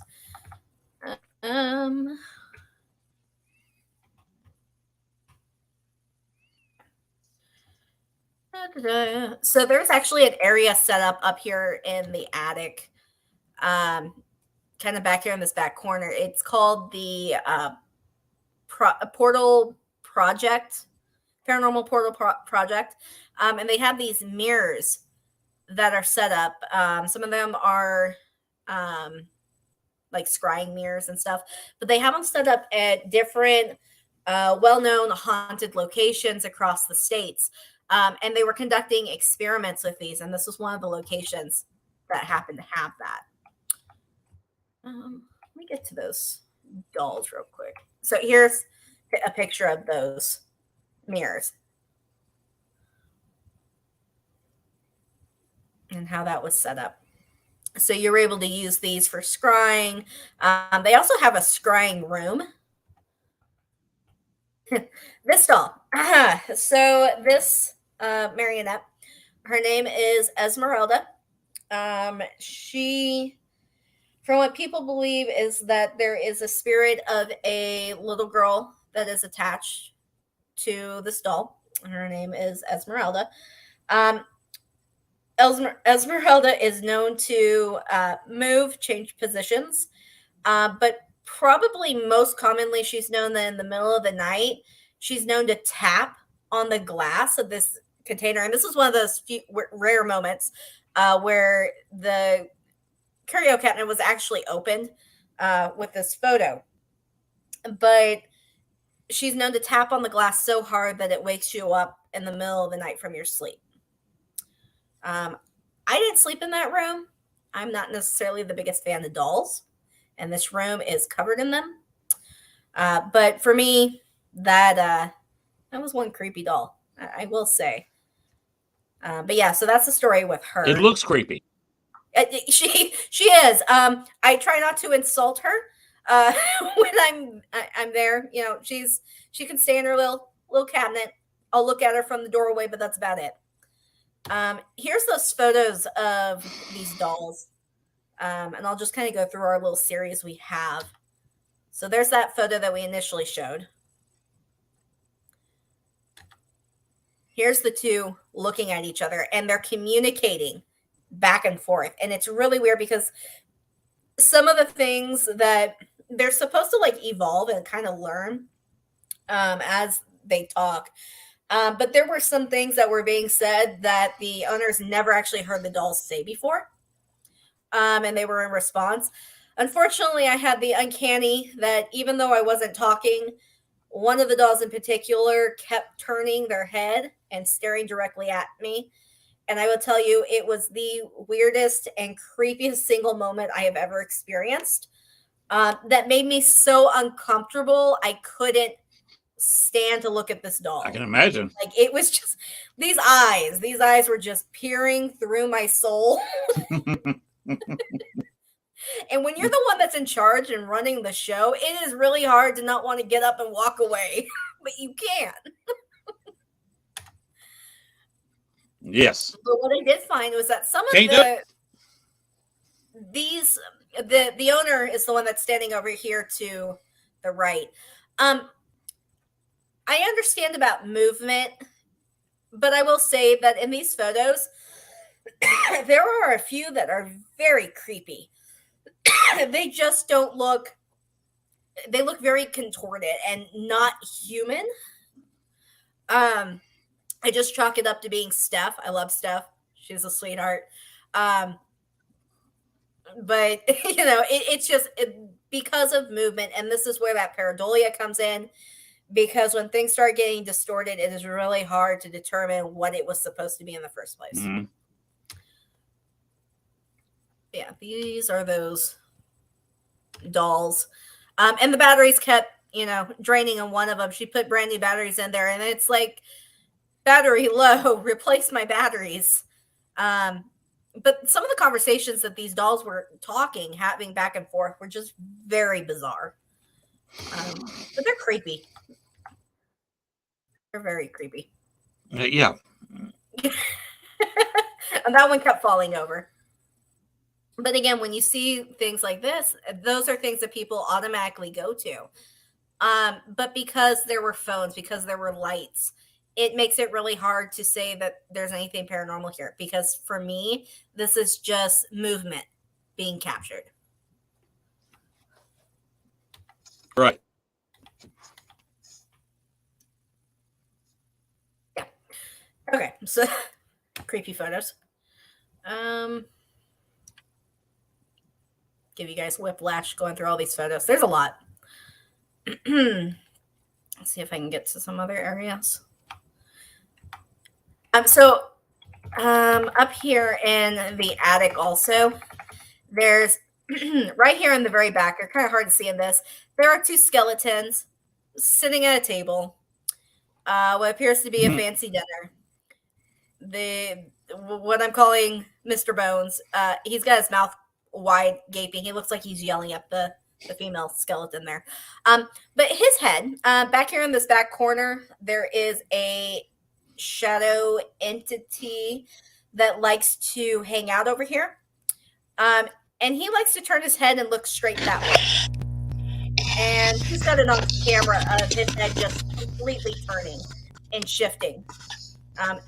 Here's that photo also where it had the two instead of a single light on her hair and jacket compared to earlier. But yeah, so those are just some of the photos I have. I'd have to go through and find some of our other investigation photos. I don't have them on the main computer. This is my producer, by the way, Bones. Hello, Mr. Bones.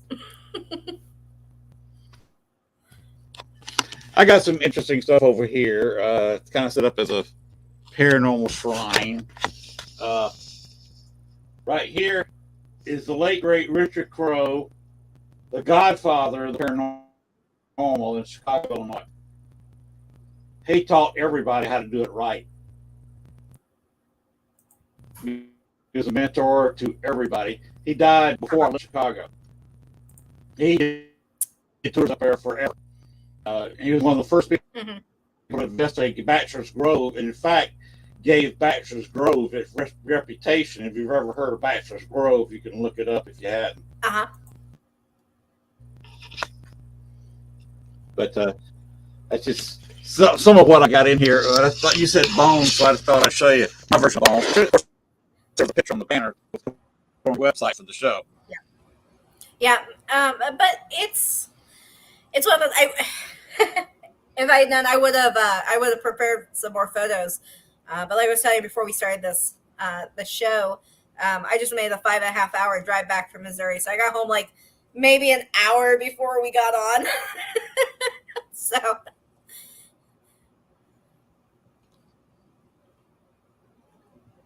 But next time, I guess I have some more photos for you.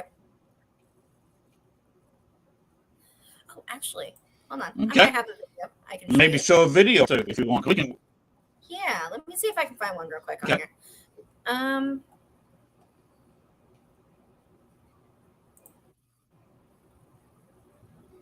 Da-da-da. Find videos. There we go. Oh, while you're doing that, let me show this picture. Oh, here we go.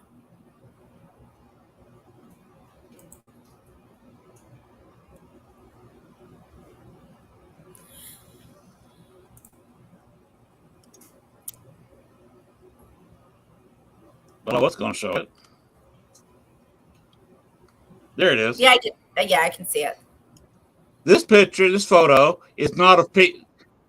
That's not people. These are not human beings. This is from a wax museum in New Orleans.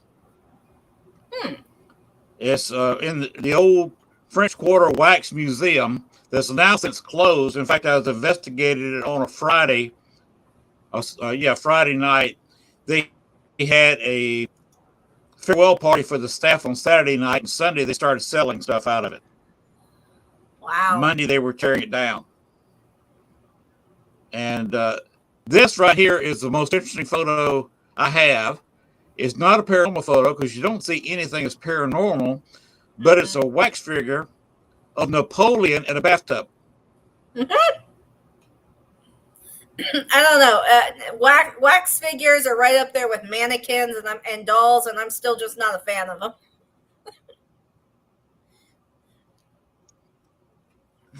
Yeah, I was locked into this wax museum. This is when they were signing the purchase of the Louisiana Purchase, which, of course, was the heart of it was New Orleans. Yeah. But I was locked in the back of this wax museum for 2.5 hours by myself with no lights. Oh no. Let's see. Okay, so I will just do. It's gonna look really weird here in a second, but all right, I will show this video. This was taken at Hotel Josephine when we were there with the. You want to say something about it? So I talked about it a little bit earlier when we were at Hotel Josephine, and we were downstairs in the doll room. And this child spirit was wanting to play.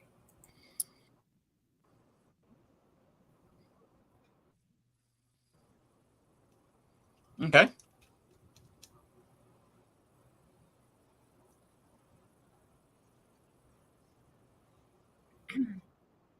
So that was just a short clip. So this one shows a very strange anomaly, like you said, light anomaly, where it comes up, turns, and then shoots back across. So I found that video to be kind of interesting. Just because just because of that, the way that it moved wasn't necessarily necessarily how dust would react. Potentially a bug, but normally with the bugs you can kind of see the wings. It kind of has more of an oblong, and this was very round. And just the way that it comes up and then it hesitates and then it turns around and it goes back off camera the way that it came. And I find that to be different and not normal for what I would typically be seeing down there. And in the back, you can see dust particles and other stuff just kind of trailing down. But this one has a very unique trail, which I found very interesting. Let me see if I can find another video. And these videos you can actually you can find on our Facebook page. We have them up there for that. Okay, so this is actually we took a clip from this, so I'll show this one. We turned it into a GIF. Okay. So it's a very short, repetitive type video. So we were at a private residence. The lady was remodeling this house. She was having activity. We went into what is considered the children's room, and we were speaking with the children. So it's very cold. It's wintertime. But you can see where I'm sitting on the floor, and myself and one of my other investigators, we were doing this communication session. And we tend to do a lot of energy work to kind of help amplify. So we're sitting with our backs against each other. It's pitch black in here. The person who's recording this video is actually standing in the doorway. because this room and the main bedroom, there was a male entity that was there who was very overwhelming, very domineering, and just makes you feel very uncomfortable. Like at any moment, something's just going to reach out and grab you. So we were in the children's room trying to communicate with them. And when there's no audio on this clip, but at this moment, I have my hands out to my sides. I'm not moving, legs straight. And right before this happens, I go, there is a presence to my right over here. And it was cold. And one of the other members that was in the hallway had a thermal gun. And there was a 30-degree difference between the area around my hand and the entire rest of the room, including the windows where it would have been the coldest. So that was interesting. But what we're going to be watching, so I have an EMF meter over here. But then on this side, this is actually a voice recorder. And the way that this voice recorder moves, it's not like it would if it was sliding down my leg from, my pants or anything like it was very secure on my leg. But when it happens, I go, oh, somebody just moved my voice recorder. And I'm like, I have no idea if you caught this on camera or not. So we didn't even see that we had captured anything until we went back and reviewed everything later. So I'll go ahead and play it.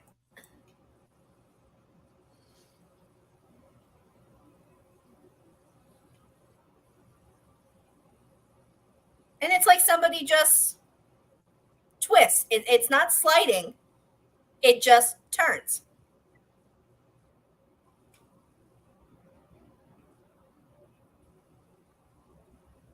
It's all a lever connected on one end and being moved from the other. Yeah. Yeah, it was the coolest thing. I was so glad we actually caught it on camera. I was so worried we didn't. But yeah, so that was an interesting case that we had. That's probably one of my favorite clips.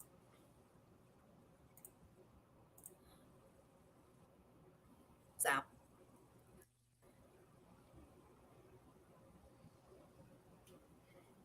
That's cool. but yeah, most definitely. We'll You've have to got do this again. some cool stuff there. Yeah, thank you. Yeah, I mean, we've got we have our YouTube channel. I'm tech savvy, but not when it comes to editing videos. I can stand in front of the camera and I can talk and recite history and our experiences. I'm okay with that. Me either. But you're not going to get an edited video of just 30 minutes of the entire investigation. You're going to watch all 14 hours of our investigation with no editing because I can't. I just cannot do it. I'm not savvy on that front. Nor do I have anybody right now on the team that's capable of being able to do that. Yeah, so sorry guys, you're just gonna have to watch the whole thing or just click ahead until you see something, because I just can't. And and it's okay. I mean, it's grueling. It's okay because at least when you're watching my videos, they're raw. There is no editing. There's no tampering with it. No nothing. You're watching it just as much as we are, the exact same way that it happened. So I like that. I mean, it gives a little bit more credibility to the video, to what you're watching. Yeah, I've tried. I can't do videos. They do not work. My favorite ones, though, that I do like to post, I'll do little clippets. Bloopers are bloopers. Everybody loves bloopers. Forget the investigation and the activity. People just like when we fall on our butts because we tripped over something or, something weird happened. And those bloopers get the best responses from the public than any of our other videos do. I'm gonna have to try that because I've never posted a blooper, but I've got one where I was investigating a cemetery. It must have been 3:30 in the morning, and I'm walking off. I got the camcorder, and I'm filming it, of course, using a full spectrum camera. I've got some UV light showing out there, so you can see a little bit in the dark. Mm-hmm. And I'm walking along, watching the screen on the camera, and doesn't realize that I'm walking right past a freshly dug grave. Oh no! I step on it and sink halfway to my knee into the grave. So here I am in a cemetery. Like I said, 3:30 in the morning. I'm halfway to my knee with one little foot buried in the dug grave, and I try to pull it out, and it's not wanting to come out. We I had no cell phone with me, no body with me, and it was just me trying to finally work my leg out of this person's grave. For it's not all. And I got it was. Oh yeah. Yeah, I never stopped shooting. I never turned the camera off. I was a little preoccupied, so the camera ran the whole time I was sitting there. The language is a bit colorful. So are ours. So are ours. There's a level of professionalism that we do keep, especially at private residences. But if it's not, that changes. Our McIntyre investigation, the dirty jokes. We ended up having one of the guys give the skeleton in the wheelchair a lap dance, and it's on camera. So I have a unique part about the fact that, one, I had such an early start in the paranormal. Two, the team was all family, which means that no craps were given about how they were being affected or what was happening. And there was one, we were at a location and there was a porta potty there. My grandmother goes in. My uncle, on the other hand, decides to shake the porta potty while she's in there, and it almost tips over. That would have been absolutely terrible. But that video never made it live. We've got others where we were driving to go pick up the other investigators that were further down, and they've got like one leg, like they lift up their pant leg like they're trying to hitch a ride. So yeah, we've got videos like that. We just have all kinds of crazy things. There was one where I was in bed, I was awake, but in the video, it makes it seem like I had been sleeping. And that I was the one that was slacking on helping review evidence when actually everyone else had gone to bed and I was up doing the reviewing. But the guys come in, my uncles, they come in and they pull me out of bed and they throw me out the front door and they're like, "Don't you come back till you bring me some ghosts." And then the other half of the video is when I come back in, and we're all just laughing because I look so mad, but really we were all just having a great time. But we do all kinds of little silly things. So ironically, all of these videos and investigations and stuff that I've been on, I have the unique story that my paranormal glow up has been very well documented on YouTube. Because we were constantly doing videos and I was constantly in front of the camera. So if anybody wants to go and see some of those bloopers, you can go to YouTube and type in Path Seekers Society, PATHSEEKERS, and then Society. And you should be able to pull up all those videos. You can also just type in my name, Natalie Kreider, and then Paranormal. And then all of those videos, along with a bunch of others that are not paranormal based, will come up too. But yeah, you can go watch my paranormal glow up. It's unique. I don't look like I used to, but I was definitely a baby. But it's nice because it really gets to show I have everything very well documented. With all the things I do, because a lot of times I'll talk about the things I've done, the places I've gone, the things I've witnessed and experienced, and people go, "It sounds so far-fetched that there's no way you did this. Like, there's no way you went there and experienced this, but it's documented. It's all documented. It's all on video. There's recordings of it. There's photos of it that back up the stories that I tell. So that's nice. I mean, there's a little credibility on that front. But yeah, so that is always something that I really I enjoy going back. I'll use them when I'm doing workshops or I'm showing things to and to not do.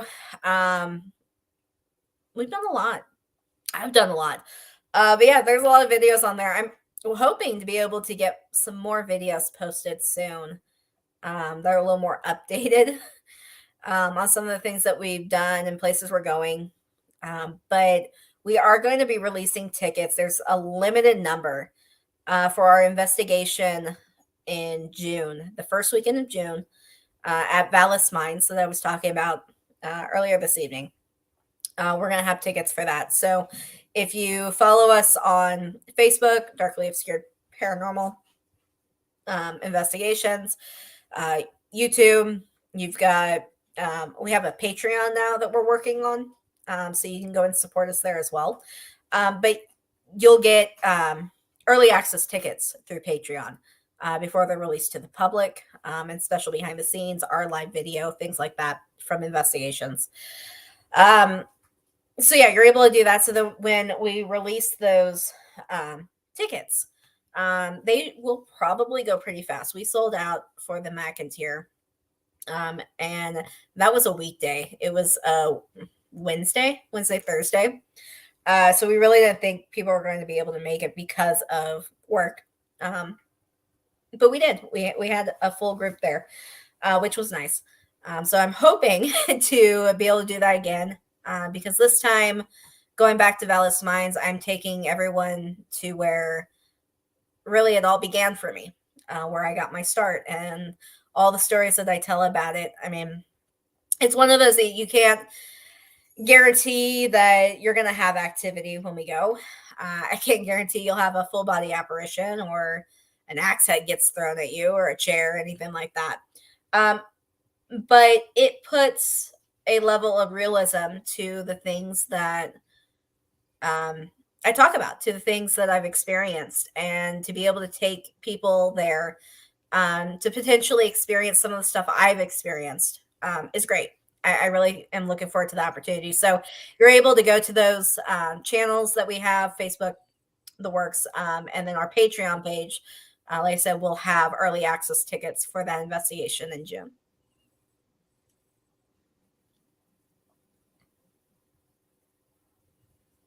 Okay, cool. Is there anything else you'd like to? I think I've never had internet this kind of internet this time in the morning.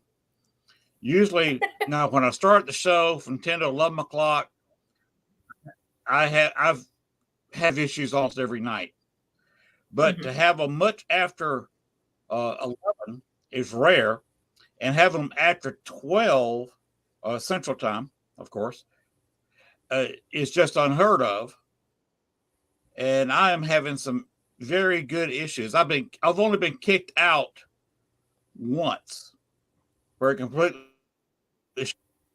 shut down, and I was kicked out of the show before, and twice tonight. So this is a weird night for me.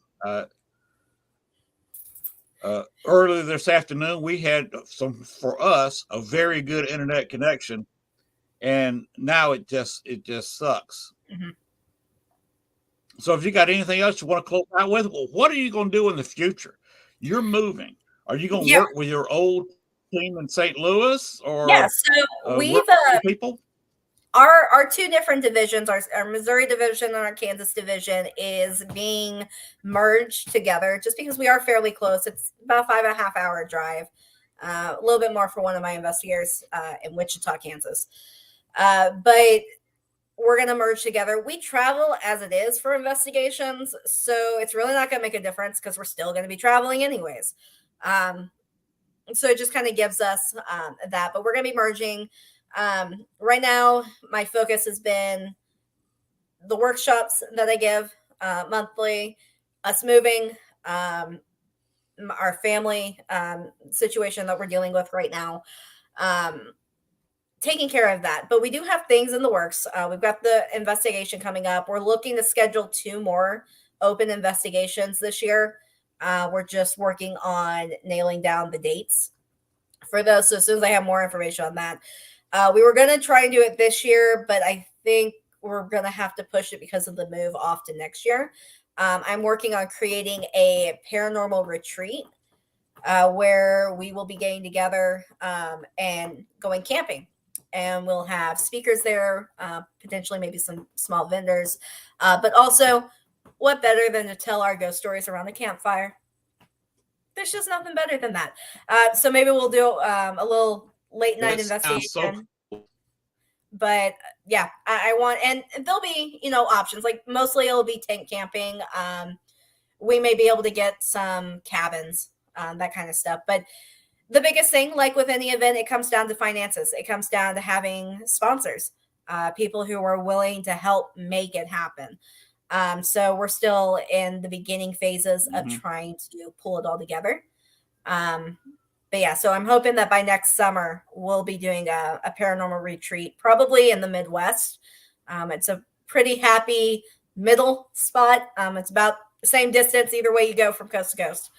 So I'm hoping to have some speakers there, people who can talk, give maybe some workshops, but then also just have time for us to just hang out, to meet other investigators, to swap stories and mingle, and to be able to collaborate on upcoming events, investigations, workshops, paracons, things like that. So I really want that para unity to come out with an event like this, because yeah, it's about the paranormal. We're going to be talking about the paranormal, maybe even do an investigation, but we need to come together because we're all in this for the same reason. We're in for the research, we're in for understanding the paranormal, and we're in for helping people. So I really think that we need to step away from the drama, the throwing names in the mud, the egos.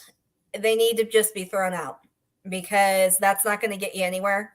And I guess egos get you somewhere for a little bit, but eventually it catches up to you. And that's just not what it is for me. So, but I'm all for bringing people together and being able to network. So I'm really hoping to bring that to light next year. And thankfully we're 3 years into COVID now. So hopefully by next year, it'll be a little bit better. Since now that we're finally getting things opened up and people are mingling and vaccinations and stuff like that. But yeah, so that's something that's kind of coming down the pipeline, hopefully pretty soon.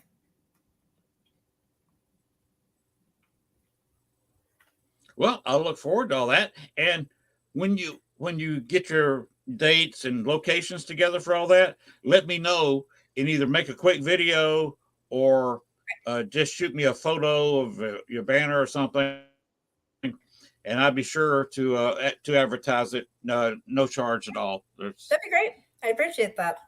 That's just what I do. I'm here. I'm here to promote. Absolutely. So anything you want to do, just let me know. Yep. Maybe now camping. My wife is allergic to about everything in the woods. She is not going to come camping, but maybe depending on where it is and when you do it, maybe she'll let me scoot up there, because Arkansas is think of the Ozarks, rather close to Missouri. Yeah. Well, yeah. Last time I looked at a map, they were close. Yeah. We went down to Arkansas 2 years ago. We went to the Crescent, and we were down there for the investigation. Okay. Yep. So we spent we spent a weekend down there for that. That was interesting. I was not a fan of their walking tour. I get it. It's how they bring in tourists. I got maybe 5 minutes in, and we all looked at each other and we're like, we're better off just going and doing our own investigation. The dramatization and just, I can't. I just can't do it. And I have such a hard time. And I get showmanship. I get it's what you do for business, but I just can't. Right. I think the best way to investigate a place is you go down there with some other people. Each couple, if you're down there, husband and wife, or if you got a couple of singles that doesn't mind staying in a room, get your rooms kind of close together, if not next to each other, just for quiet's sake, and just do the investigation in your room. You don't have to go to a spot where somebody was murdered to speak to that ghost. Yeah. If you get anywhere close to them, if they're available, you can contact them. Yep. Absolutely.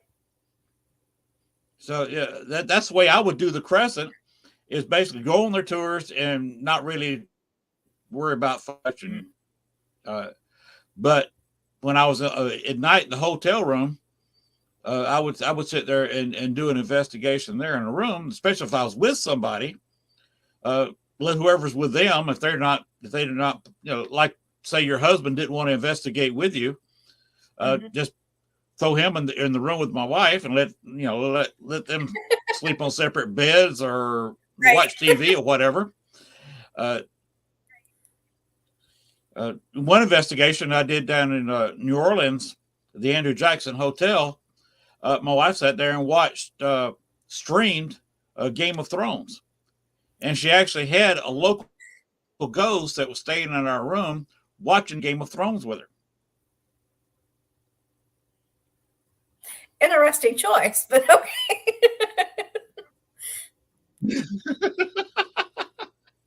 Yeah, watching the Game of Thrones in New Orleans, that was kind of an interesting thing to do. Right.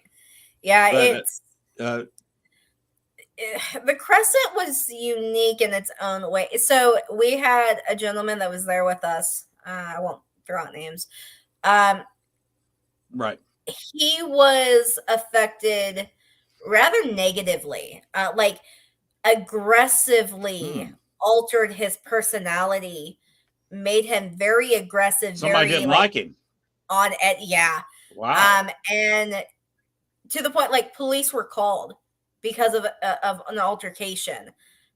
And as soon as he was, as soon as we got him away from the hotel and off the property, 360, totally different, totally back to normal. And he didn't realize what was even going on. Like when we asked him, he goes, "I didn't do that. I didn't say that." Yeah, he did.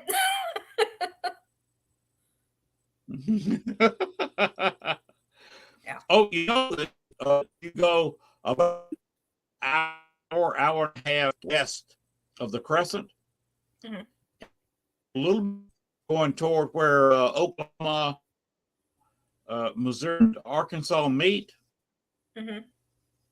You'll find a battlefield, and that's one place I would like to invest. Yeah, well, with me, another idea so you can just think about it. Yeah, and with me growing up in Springfield, Missouri, Springfield's got a lot of history of its own. But they've got Wilson's Creek Battlefield there, and I spent a lot of time growing up going there. Even I remember going on a school field trip there and experiencing stuff.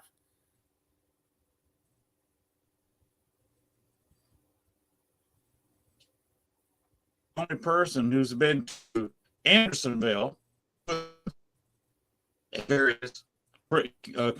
was the prison that was notorious. The head of the prison camp was actually the only person hanged from the prison in the United States. And also been to Camp Douglas outside at the time it was outside of Chicago. The actual location is north of Soldier Field, about a mile from Soldier Field in Chicago. But I did certainly one all-nighter that I had to arrange with the city. But that was also a notorious prison camp. Between 4,000 and 6,000 Confederate soldiers died there. I'd like to visit reason, because instead of traveling a long ways, instead of traveling around for investing in a local, they're practically in the backyard, far off from the house, and could investigate between 4 and 6,000, and that was a haunting experience. I saw lights running through the grass. A woman who ran, and what a woman who ran the store. Mm-hmm. Military knows what a Sutter store is. And if this was her, and she said yes. She finally got ran out about the third, maybe 3.5 years of being there. The new commandant ran her out. Then she came but snuck back in, then got ran out again. Mm-hmm. Another one, Dale Kazmarek, caught a male voice and asked him what unit he was in. And he'd done a little bit of research. We got an author who wrote To Die in Chicago by George Levy. Mm-hmm. If you wanted to read that, it's a very interesting book. Talks about the 4.5 years of that the prison camp ran from. Mm-hmm. They had 4 different commandants from kind of their point of view and what happened under their watch, per section of the book. And we actually talked the author, George Levy, into doing a slideshow presentation on site, which thoroughly creeped him out. This is a guy at that time was approaching 70. He was still employed as an attorney in Chicago, but agreed. He does that and advertises, of course, increases book sales.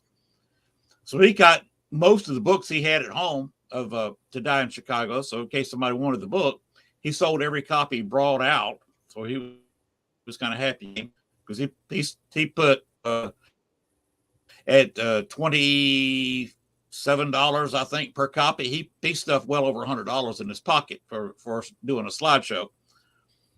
But he probably stuffed about $200 in his pocket. Anyway, he did the slideshow, so Dale heard the units. He did not say the unit when he was contacted by the ghost. He said, "What unit are you in?" And this is on a ghost box of 7. Mm-hmm. And the voice told him a Union unit where he was guarding the wall, and was the correct a couple of hours before doing George Levy's presentation.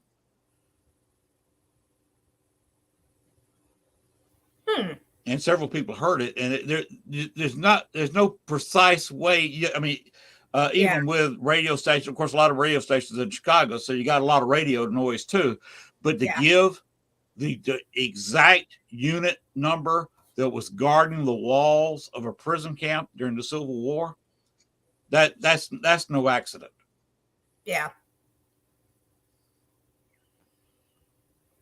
Interesting. See, those are the kind of things I like to hear about. Piece of evidence on that Dale caught. Yeah, absolutely. Yeah, I'd like to. You ever heard of Dale Kazmarek? I've heard of the name. I'm not super familiar, but I have heard the name. Okay. If you go to Google, and you put in the Google machine, ghost photo, white lady, you will see the picture, one of the most famous ghost pictures of all, of a lady sitting on the stone, and she is translucent. You can see a little bit through her. Yeah, I've seen that photo. Yep. Judy Huff, a member of Dale's group, back in 1992, took that photo. So that may have been where you heard Dale Kazmarek, the Ghost Research Society. He and Judy have a co-copyright on that. Interesting. And yes, it was on Zach Bagan's show. He did bring Judy Huff back out to Vegas and check. He got people to check her negative, and he said his experts said that negative had not been tampered with.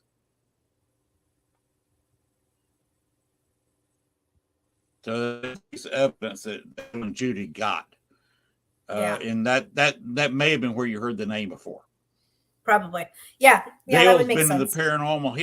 He was doing private investigations in 1974. Yeah, long before my time. I was 17. I turned 18 in the middle of summer, just after I graduated high school in 1974, and Dale had quite a few investigations under his belt at the time. Yeah. So it showed you how Yeah. far back he goes. I don't even think I was a thought at that point.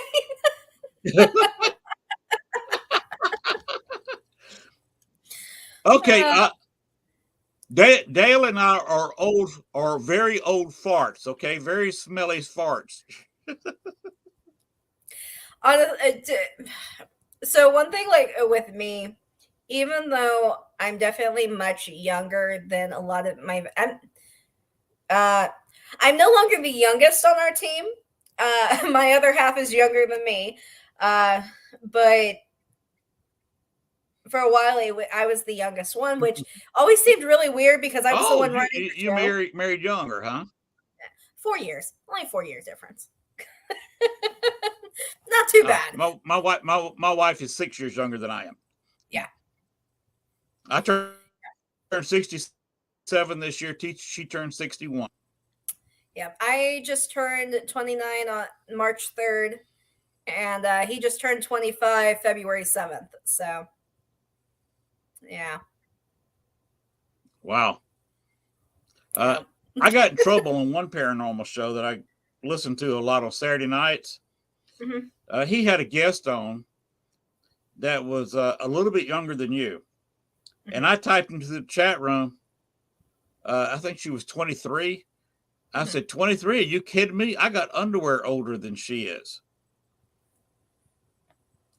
So every time I go in there in the chat room now, they ask about my underwear. There are worse things to be known for.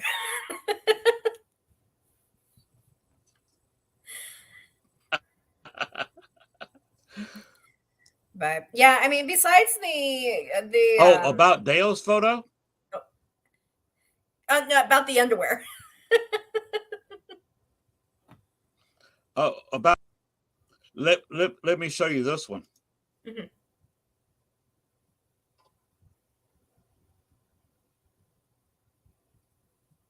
If you look at Dale's photo taken in 1992, mm-hmm. the lady there, their hairstyle is the same.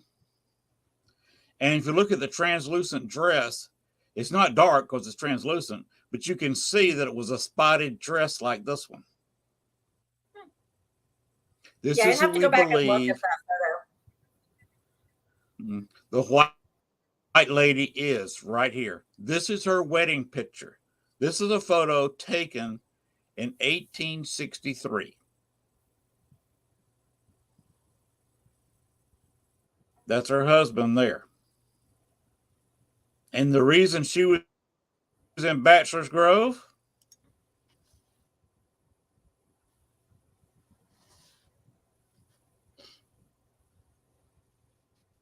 mm-hmm. right there. Her firstborn child died at 11 months and 4 days old and is buried in Bachelor's Grove.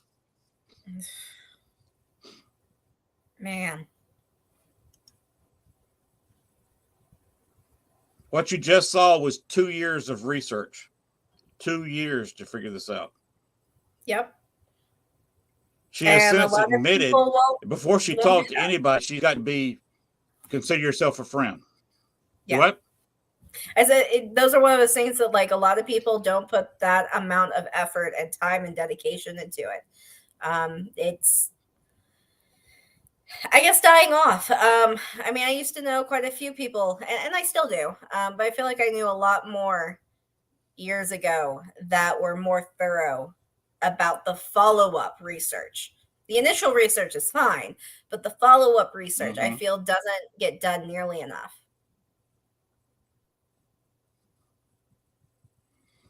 Oh, by the way, the lady's name is Amelia. Her maiden name is Patrick Humphrey. That was her husband, John, next to her. There's a whole long story I'm not going to go into about them. Yeah. But you could go back into their lives from their marriage in 1863 to her death in 1881, I believe, and his life beyond that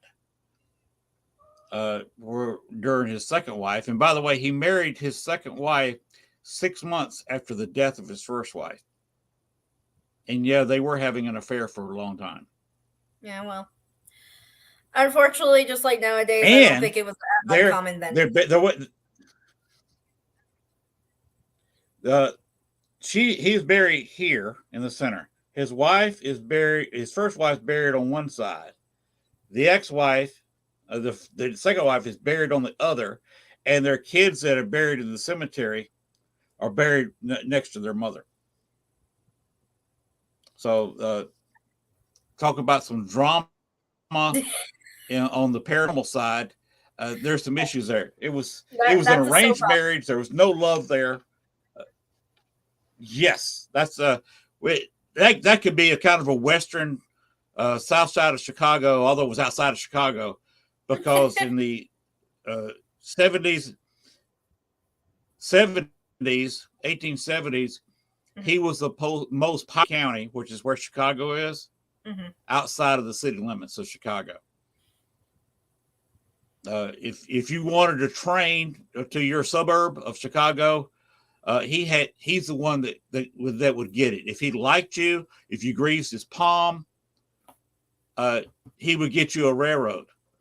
If you didn't grease his palm and he didn't like you for whatever reason, you didn't support what he wanted to support, you would never even smell a railroad near your town. That's the kind of power he wielded. And that's created the issue. I got her issue there, but that they made a Humphrey house tour there. He had an old. Now this is a beaver hat that he'd had, and it was his, not a replica. This was a real, probably 150, 180-year-old beaver hat. I wore it during an investigation in that house for about 2 hours at night. Did I get his attention? Oh yeah. It's considered a trigger object. That was a trigger.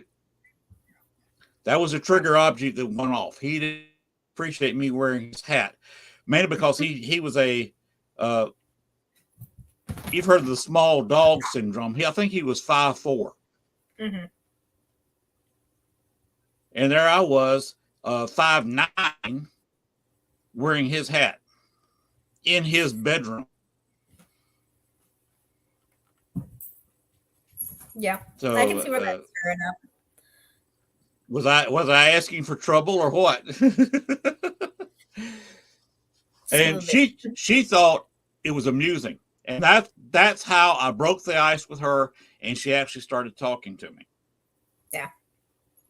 Yeah, and sometimes for investigations like that, you do have to build that level of trust or rapport, even with the spirit world. I mean, they were living just like we are now. Like, they have just as much emotion and they deserve just as much respect as me and you. And I definitely think that is something that sometimes an investigation, it requires more than just a few hours. It requires several trips to build this rapport. I had this conversation with someone else recently about how they've gone to this location that has kind of become their location, but they have this rapport with the spirits. And if somebody ends up being there that is not part of their group, spiritually, like the spirits have a visitor that's not part of their normal inhabitants, they let them know, and they're like, hey, you need to take care of this. Like, they gotta go. And you build that kind of rapport.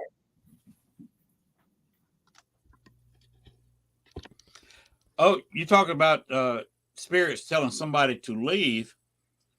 Down in New Orleans at the museum, the Wax Museum, was on an elevator. It was an old brewery before it was a museum, and what they did, of course, you had the raw ingredients on the first floor, Mhm. and they'd pump up the liquid water and the mixtures up on the second floors where they brewed the beer and Mhm. bottled the beer.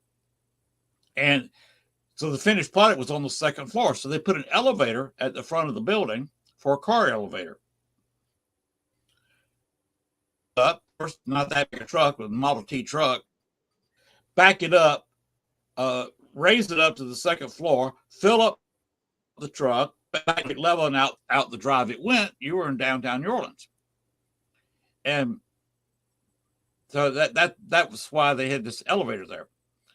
I was Mhm. there, a public investigation, and this lady was not. She did not claim to be a psychic, but she had a spirit guide. They took the spirit voices that I'd contacted said she had to leave, and the girl knew who she was talking about. She said, "You want me to leave?" Yes, you got to leave. So she said, "Okay, they want me to leave." And she stepped outside, stood in the next room for a while. Come back in. And first said no. Then another voice come up. She can come in, but he has to stay out there. And remember, there was only one person out there, and it Mhm. was a she. Mhm.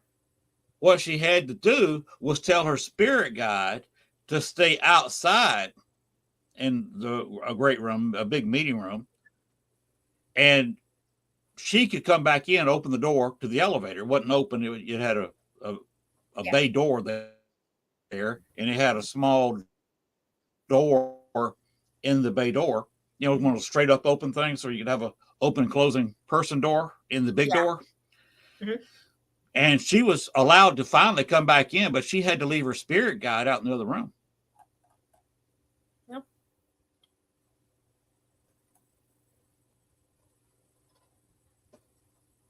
Yep. Yeah. It's. So I've I had agree with happen. you. Sometimes the spirits will lay down the law to you. Yep.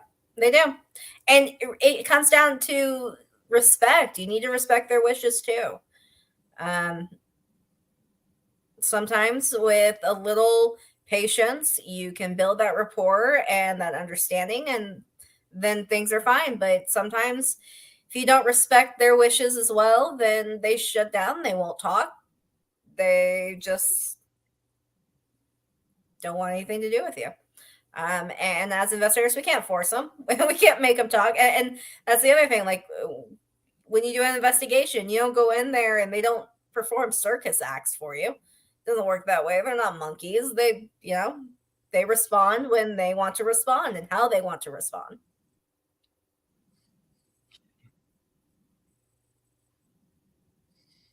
That's why I laugh when people say, some investigators say, we use scientific methods.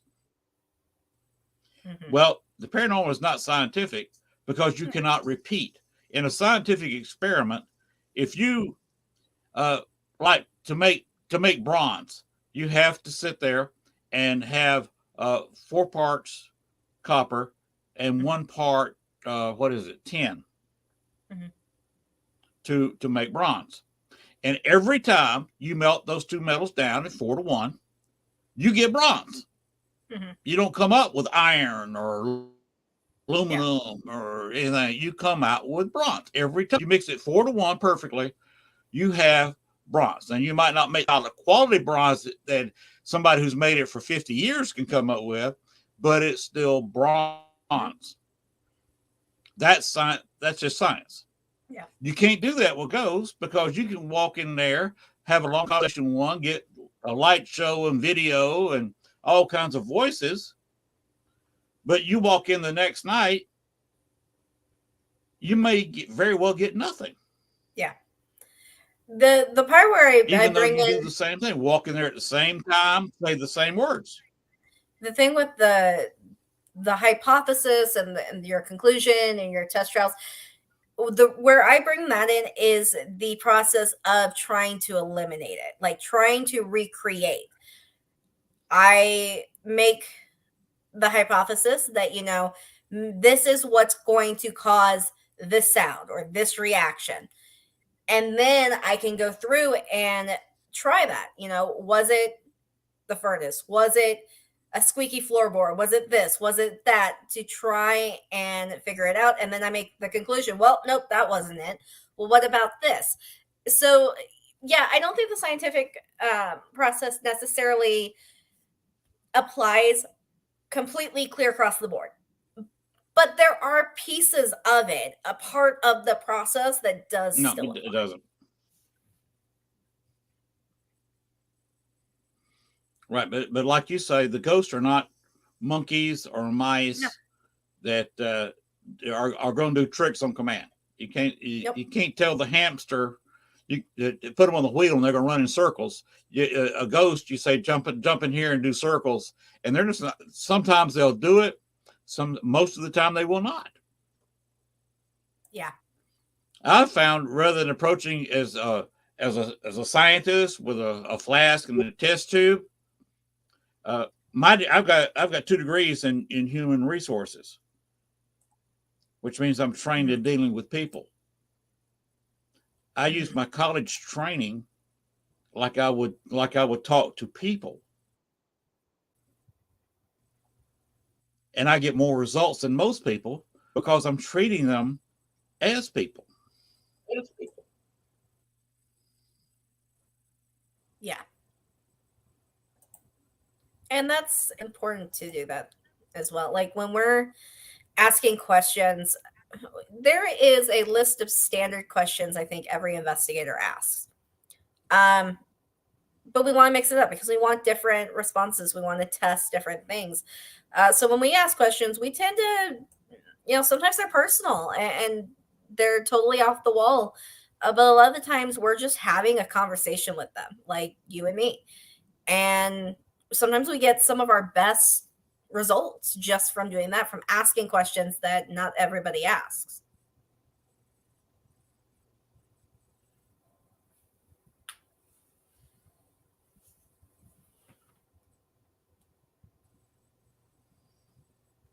Oh, no, I think I lost you again.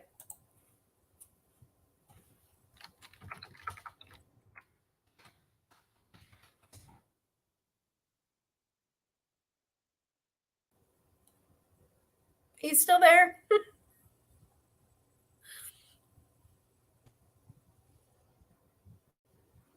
Yes. Okay.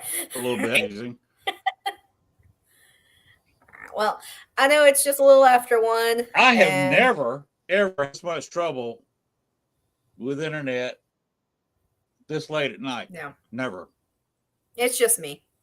It's just me.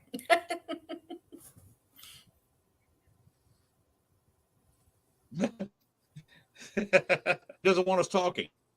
No, it never does. Never does. There's always some kind of technical problem every time.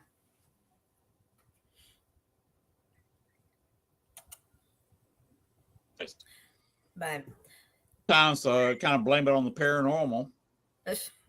knows? I've had tappings at windows in here during a show. I've had a Native American flute being played in the same room. Yeah. There was one. You never know what's going to happen. We were doing a virtual meeting for the team, and I had just stopped recording. And as we're talking and just kind of closing up everything, we had a bedroom behind us, and this black silhouette, whoever it was, poked their head out from around the corner. Too tall, because we had really high vaulting ceilings. It was too high up to be human, unless they're like 8-9 feet tall. But it was bizarre. But I remember we're talking, and I'm just staring at my camera, and I'm staring what's behind me, and I'm again that processing delay, and I'm trying to figure it out. And then in the video, I turn around to look behind me, and it's not there. And I turn back, and it's gone. And I was like, please tell me one of you guys saw that behind me. They're like, no. And I'm like, okay. Of course, I stopped recording right before that happen. Of course. Of course. Sometimes they know when the cameras are on. Yeah, most definitely. But all right, well, I think I need to wrap it up because I do have a doctor's appointment in the There's morning. a hotel in Indiana. I'm trying to think of the name of it, blank, but the ghosts know when you turn a camera on. They run. Yeah. Oh, what time you got a doctor's appointment in the morning? 7. I have to be up at 6:30, and it's 1:10. Well, I tell you what. Why don't we go ahead and call it quits? Okay. We've done a 3-hour show in a few minutes. Pretty 3 good. hours, 6 minutes, and 40 some odd seconds now. Yep. I think that's enough. We'll have to do this again. Absolutely. And maybe we can get together sometime. Absolutely. And maybe you can put some of your videos on your computer, and we can see some of your investigations, and you can kind of comment. My voice is fading away. Of course, I've been sitting here drinking the nectar of the Southern gentleman, sweet tea. Yes, my favorite. I just had leftover also keeps you Gatorade. up so you can do a 3-hour show. Yeah, my Gatorade ran out about an hour ago. Oh, you're out. No, all right. But yeah, this has been great. You need to go to bed. So it's been fantastic. It's been a lot of fun. We've actually still got somebody watching us. Do we really? Hopefully some people got informed. Maybe they'll learn something. Yes. Yes. Oh, bless you. There's somebody watching us at, yes, what 107 Central Time. Do you remember? Of course, they're an East Coast person. Yeah. It's not 107, it's 207. Well, maybe they're on the West Coast. It's at least yeah. a reasonable hour out there. Well, to whoever you are, thank you for staying around for the rambles. And good night to you. Well, to me, this was a good show because we threw a lot of information out there. Absolutely. So I look forward to it again. Maybe you do your camping thing up north. We can get together and do an investigation. P Ridge would be fun. Yeah. Out and just swapping ghost stories. That would be fun. So keep me informed of what you're doing. If I can't get there, I can always just throw a little advertisement for you, tell what's going on. Appreciate it. Yeah, absolutely. Yeah, we'll have to find time. Like I said, we're still trying to get a couple more investigations on the books for this year. So yeah, maybe we can find time to make a trip down there.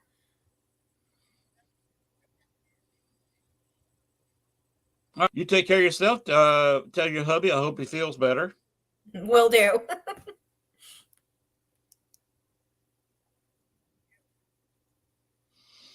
And take care of all the kitty cats. Absolutely. Yeah, they're not going to like this long drive back to Missouri. That's 5.5 hours in the car that they're not going to like.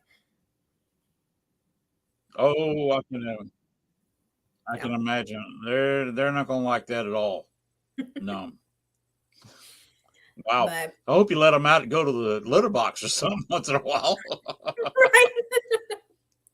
They're not quite like dogs.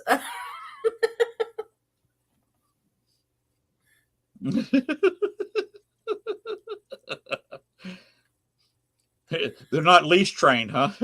Yeah. Now, when I had a rabbit, he was, and he had his own stroller. He was a very special bunny to me.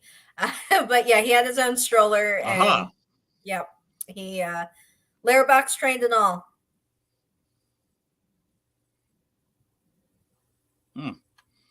All right. Well, good night, and you take care of yourself, and we will be in contact again. Absolutely. And thank you guys that have all watched and said anything. So thank you.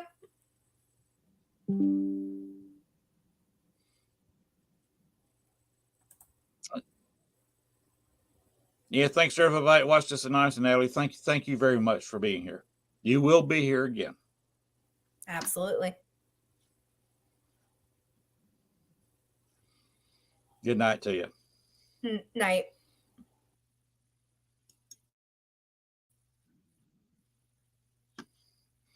All right. We're going to let Natalie go to bed or whatever she wants to do. And I'm going to say good night to everybody. Appreciate the live audience that we watched. Be sure and tune in later. If you did not catch it live, first part of the show, you can watch the whole thing as soon as it's posted on most of your favorite podcast networks, because WLFEDB sends them right up to just about all the podcast networks. So you can see me online, see some of the older shows, and you can watch next week's show live if you want. Of course, we ran over a 3-hour show tonight. It's not a show behind mine, so WLFE kind of lets me do that. All right, we're going to get out of here. We'll see you next week at 11 o'clock Eastern, 10 o'clock Central. What is that? 9 o'clock Mountain Time for anybody in Denver. And for those out in LA and on the West Coast, 8 o'clock. Of course, that's what time the pre-video, the intro, 8 o'clock. That's actually Pacific start time. Actually, I used to start my show at 8 o'clock, but I wanted to start at 10, get it later at night because I had a better internet connection tonight. That's kind of bit me because I haven't had a good internet connection tonight.